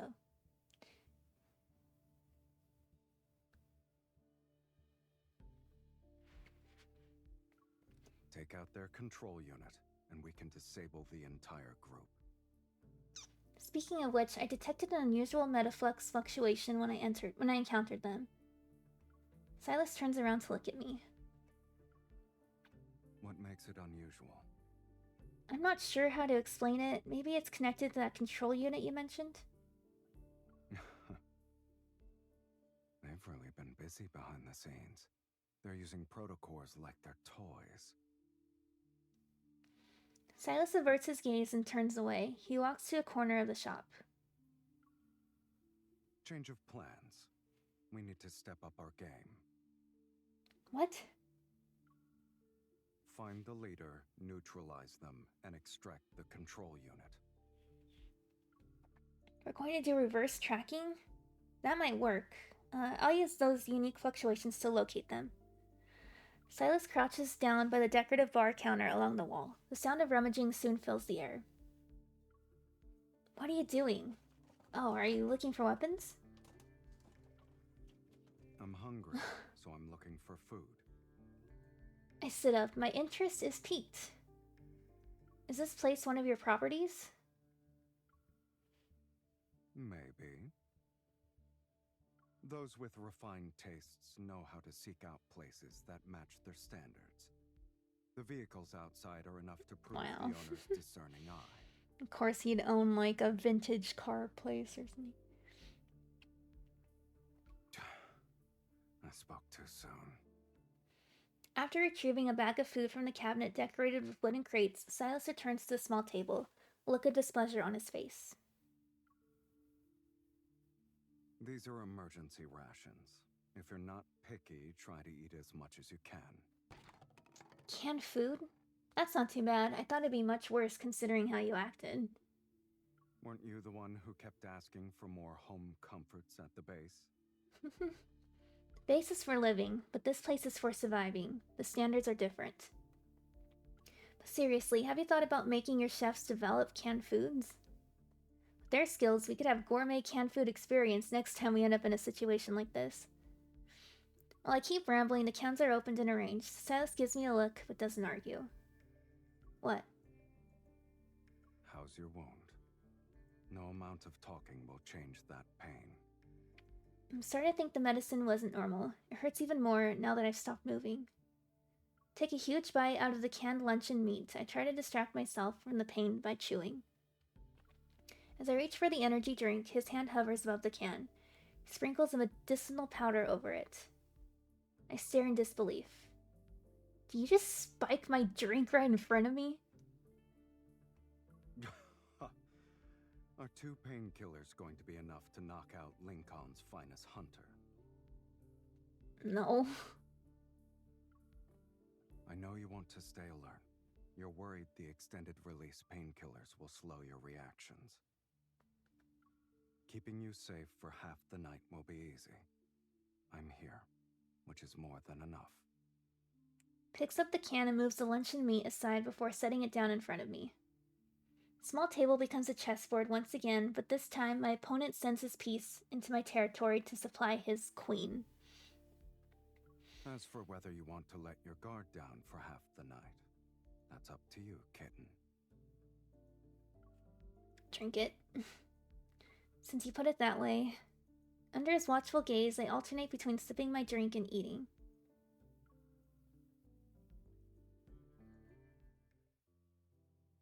I quickly replenish my energy after consuming 3 cans of protein-rich food. The pain gradually dulls.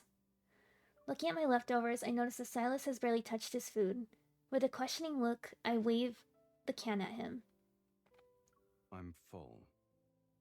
You were full after eating 1 slice of meat? I don't want to eat. Oh my god, I Silas. don't like it. You're the one who said you were hungry. In the dim lighting, Silas fidgets with the can opener. His gaze lingers on a particular vehicle, and his interest is evident. The last Slavernos in the world. This shop's owner really knows how to hide treasures in Caron. Sitting with a full stomach only makes me drowsy, so I get up and follow him into the maze of vintage cars. The sordid figure flashes in my peripheral vision. I turn around only to see my reflection in the glossy black car door. The Phantom Zero, produced 60 years ago. Comfortable seats, spacious in the back. Thinking I'm interested, Silas turns back to stand beside me. Our distorted reflections merge on the car door. This model was always popular with young dreamers. Are you one of them? First of all, these young dreamers from 60 years ago should be elders by now. Secondly, this car is cool.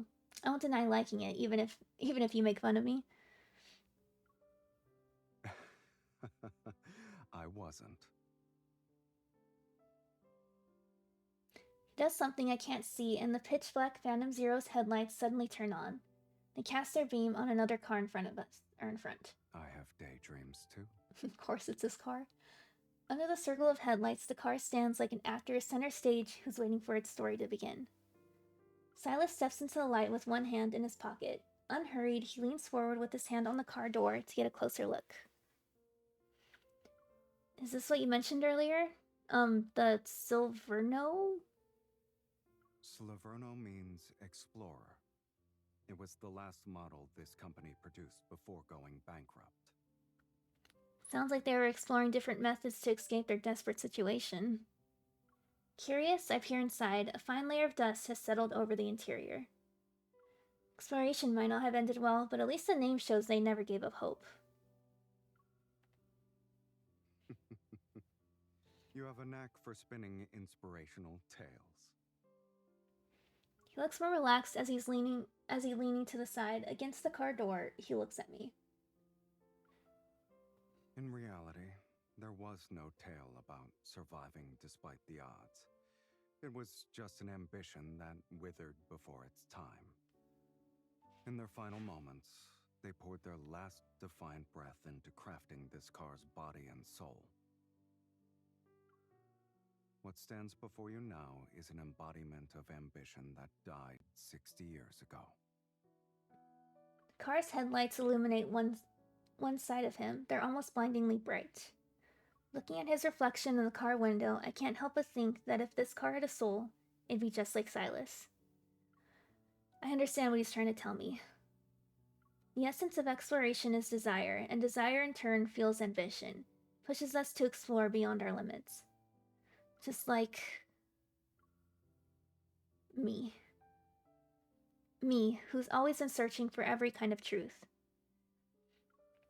Once I start looking for answers, I find more of them waiting to be uncovered. This quest for truth seems endless. Sometimes I'm afraid I'll be trapped forever in these endless layers of questions. I'll never find the ultimate truth. The sound of knuckles rapping against the car door snaps me back to reality. A gaze half hidden in the interplay of light and shadow is fixated on me. Don't worry. Your ambition means too much to me. I won't let it fade away so easily. Oh. Have you ever heard the saying that fate will run its course? No, and I don't care. Seemingly done with the conversation, he stands up, takes my wrist, and leads me to the Phantom Zero. He opens the back door and tilts his head. Sleep here tonight. Sound good? The backseat is spacious and the cushions are definitely soft enough. I turn. As expected, Silas chose a Silverno. He reclined in the driver's seat, his legs propped up on the open door. Turn those lights off. Okay. Car lights are off and the darkness once again blankets our surroundings. As I lie down, I realize how much fatigue I had built up for constantly fighting and running around. My head starts to feel heavy. Yet at times like these, thoughts seem to surface more persistently. It's beyond my control. Silas? Silas? I look up through the car window and see his foot resting on the door frame. It sways ever so slightly. I can tell you're awake. Listen to yourself. You sound like you're talking in your sleep. I struggle to sit up and lean against the window. I speak in a soft voice. I might be half asleep, but I know this plan will work. In 3 hours, it'll be dawn. People have their guard down after waking up. That's when we split up and make our move. You'll draw the Wanderers away and help me create the conditions for detecting fluctuations. I'll find a way to attain the control unit the masked people's leader has. Move at dawn, splitting up. Are you really treating this like it's just another Lincoln mission? Lincoln never gives me this much freedom. I blink slowly and force myself to stay awake for just a little longer. I'm not playing around. I helped you deal with Ever, so you have to help me get a gold coin. Then I can enter the arena. And if I refuse? Well, you can think about it while you're really here. His foot stops moving. As I fight to stay awake, I see him stand up and approach me through my hazy vision. Then a large hand steadies my head and gently guides it down before giving it a pat. Get to sleep. Number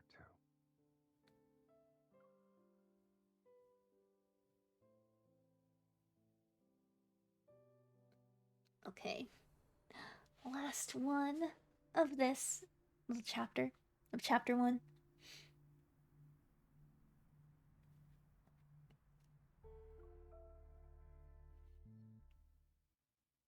Three hours later. Fog seeps into the abandoned factory as I nimbly leap onto a shipping container. I'm getting closer to the energy fluctuations I've detected. Soon enough, I spot approximately 10 motionless figures standing in a narrow gap between the containers. 6, 7, 8, 9. The rest of them are here. According to the plan, Silas is dealing with the other contestants and Wanderers to obtain the arena entry token, a gold coin. Meanwhile, I'm tracking down those masked figures, and that's why I'm here. I'll take down their leader first. Once I find out who's in charge, I'll rest with but the rest will be a piece of cake. I close my eyes and attempt to channel the spaceship's core energy. Resonates. From my heart, warm energy surges and envelops my entire body. My racing heartbeat is warning me that I might experience an energy overload if I continue. There. I sense that distinct energy signature and pinpoint the signal source in the chaos. I leap down from the ship's container, grab a masked figure's shoulders to pin him down, and press my gun against its forehead. His forehead. With inhuman reflexes, he flips over and knocks me away. His chest doesn't rise or fall as he breathes. Instead, intermittent electrical currents crackle from within. Ugh. Their leader is an android? Before the other masked figures can raise their gun, I pull the trigger. The bullet pierces the cold metallic chest above me. As if connected by the same energy source, the surrounding masked figures clutch their chest. Their movements were delayed by a second. I place my palm on the leader's lower head and detect something unusual. With 2 fingers, I reach into the eye socket and extract an artificial eye. Ugh. Sparks fly from several wires as the machinery, still functioning, freezes. The masked figure has lost their power source. They fall to the ground one after another and let out pained groans. I hold up the artificial eye to the moonlight. As I suspected, protocore particles within its shell emit a faint glow in the darkness. I'll be taking this.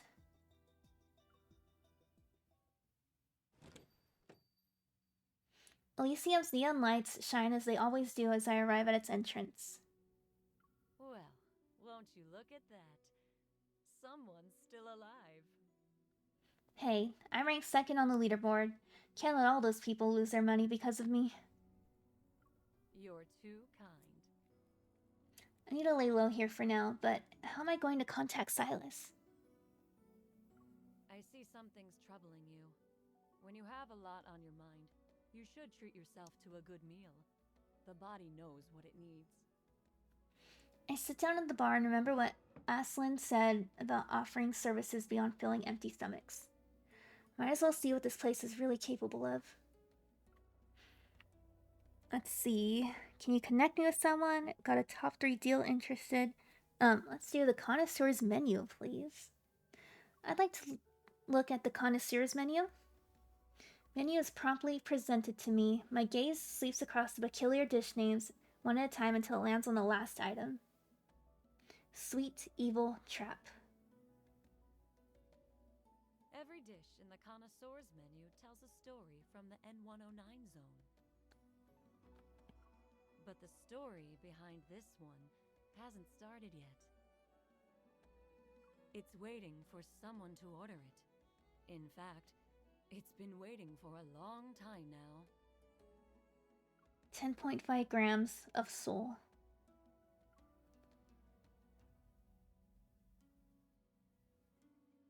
Even at just 21 grams, the soul is one of the most precious gifts the universe has given to humanity.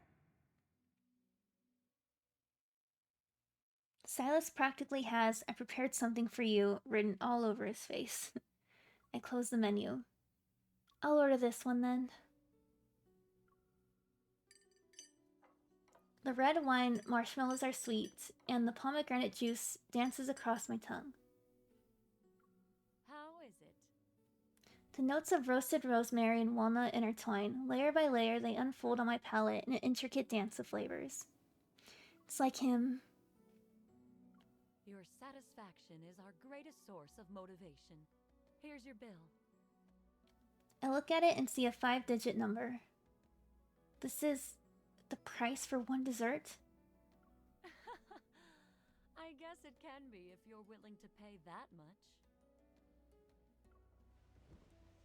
Try inputting these numbers into a map. Doesn't the arena block signals? There's always an exception. I follow Aslan's instructions. A red dot appears on the previously enacted arena map. 0800 West District Docks. This is an interesting choice in terms of locations. Aslan brings a finger to her lips. Elysium has more uses than you can ever imagine. Docks are completely deserted. Abandoned vehicles are scattered haphazardly across the area. Come on, Silas. If you don't show up soon, my cover is going to be blown.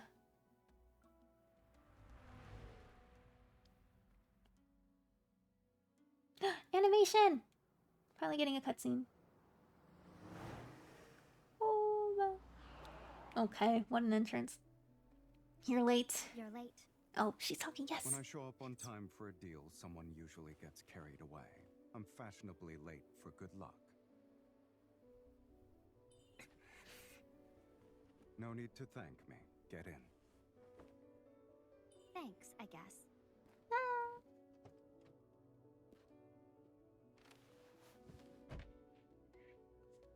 Where is it? Toss it to him. Nice. For you.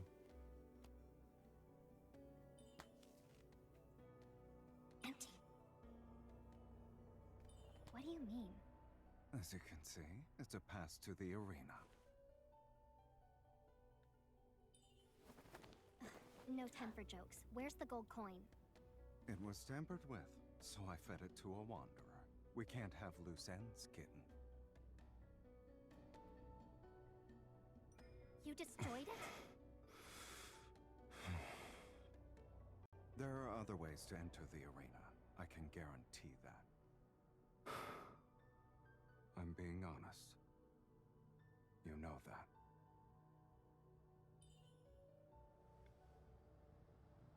Don't move. What? We're being followed. We're going to have to fight if we want to leave. Why don't we call a temporary truce?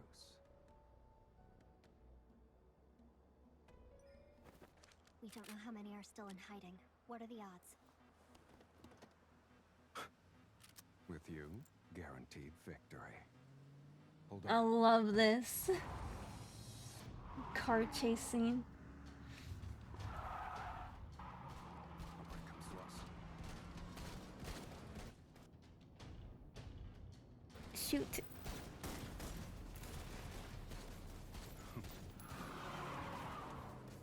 Evil Silas, huh? Then you should help me fix that. Change of perspective.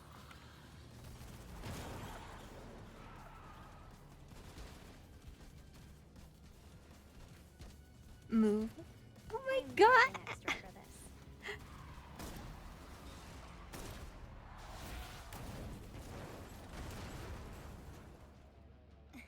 Look at us.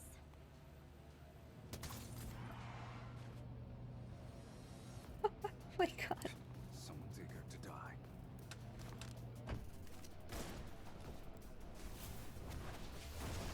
Holy. It's too late for regrets. Nice control. You're good at driving. Anyone ever told you that your driving stability needs some work? Any suggestions I don't consider are filed under never heard of it. Wow.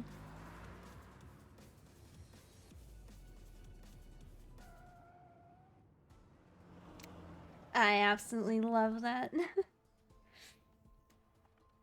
Car emerges from the tunnel and races through the streets of the killing zone. Please don't tell me you went for a joyride earlier. I didn't. I just grabbed a bite to eat. You had a meal? I couldn't get what I actually wanted, so I had to settle for the next best thing. Come to think of it, I rarely encountered any wanderers while searching for the masked people. Guess someone was helping me from the shadows after all. But Silas doesn't look like he enjoyed his food. How are the wanderers? Delicious? They were so unpalatable that it's not even funny.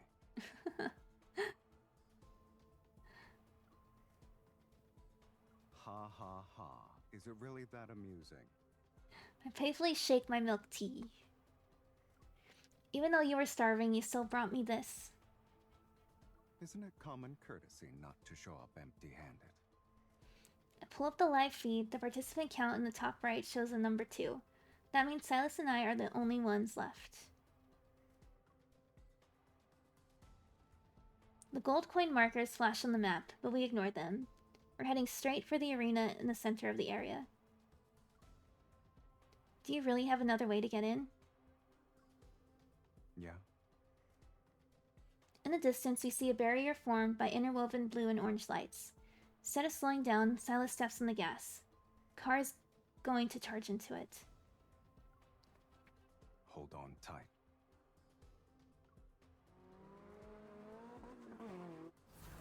As soon as we hit the barrier, its violent energy tears our vehicle apart. Oh, it's going to be turned into heavy chunks of scrap metal. Silas uses this as an opening. With his evol, he tears open the barrier. Your other way to get in was crashing into it? What? It worked, didn't it? Silas pulls me to my feet in one fluid motion. I take a moment to steady myself before looking at our surroundings. The arena is blazed in dazzling blue and orange lights, the same ones that were a part of the barrier. The spectator stands are filled with floating holographic screens. A luminous path extends beneath our feet. It leads to the central area where several metallic platforms stand beneath floating crystal structures. There must be some kind of mechanism here that will let us go underground. When we approach this part of the arena, we don't find any mechanism. However, a peculiar spot on the central platform catches my eye. Under normal circumstances, the gold coin would be the key to go underground and meet our Lord of Carong. But this can't be considered normal circumstances. There's always more than one way to beat a game. Besides, it doesn't matter if you had the gold coin. The Zoian hunt stopped being fair a long time ago, kitten. He taps the ground with his foot. Listen. Can't hear anything, but I sense faint metaflux fluctuations. Maybe we can do this. Black-red energy particles seep into the ground. A few seconds pass before the metaflux readings suddenly spike to dangerous levels. The ground rumbles and a horizontal crack appears in the central area to reveal a massive creature underneath. It quickly opens its eyes and leaps. It's a Wander. Wander is encased in a massive shell. It instantly releases a powerful burst of metaflux. Does the N109 zone prepare these kinds of something?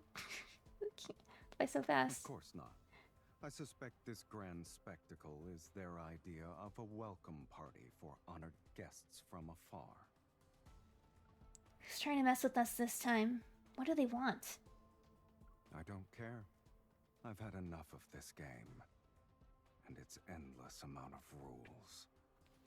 He stands at the edge of a raised platform as black-red mist spirals from his arms. It engulfs his entire body. Let's end this once and for all.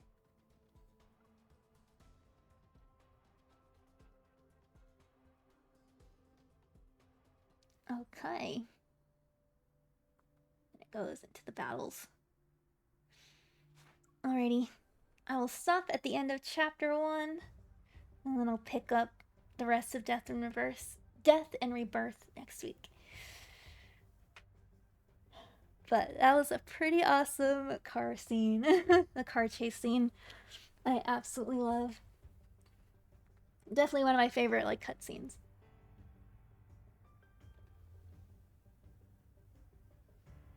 Let's go. Oh, he's eeping. Okay.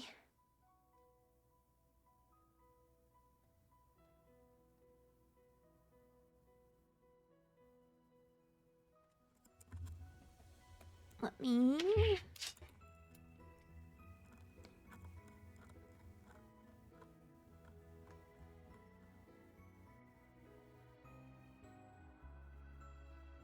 put the BGM back on and turn off the sound here. Let's go back here.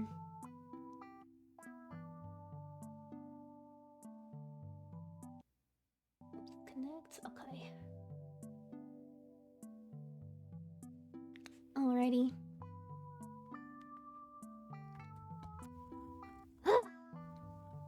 I'm super happy that we got back into Silas this chapter.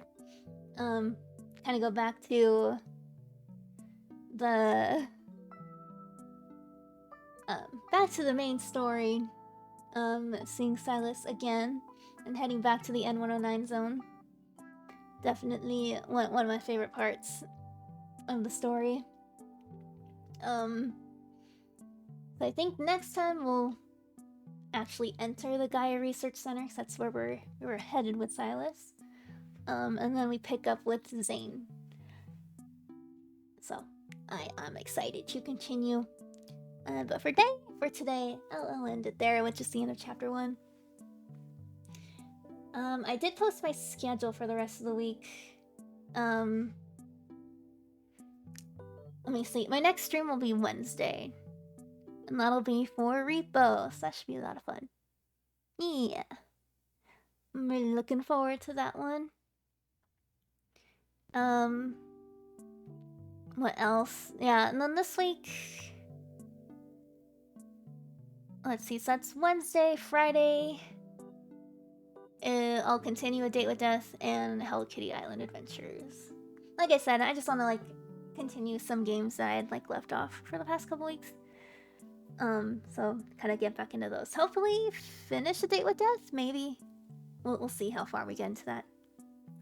But yeah. With that, I will head off here. And then I will see you guys Wednesday. I think I also am streaming on TikTok before as well. So first stream TikTok, and then after I'll be here playing Repo. Yeah. So look forward to that. Alrighty guys, I'm gonna head off. So bye bye. Bye bye.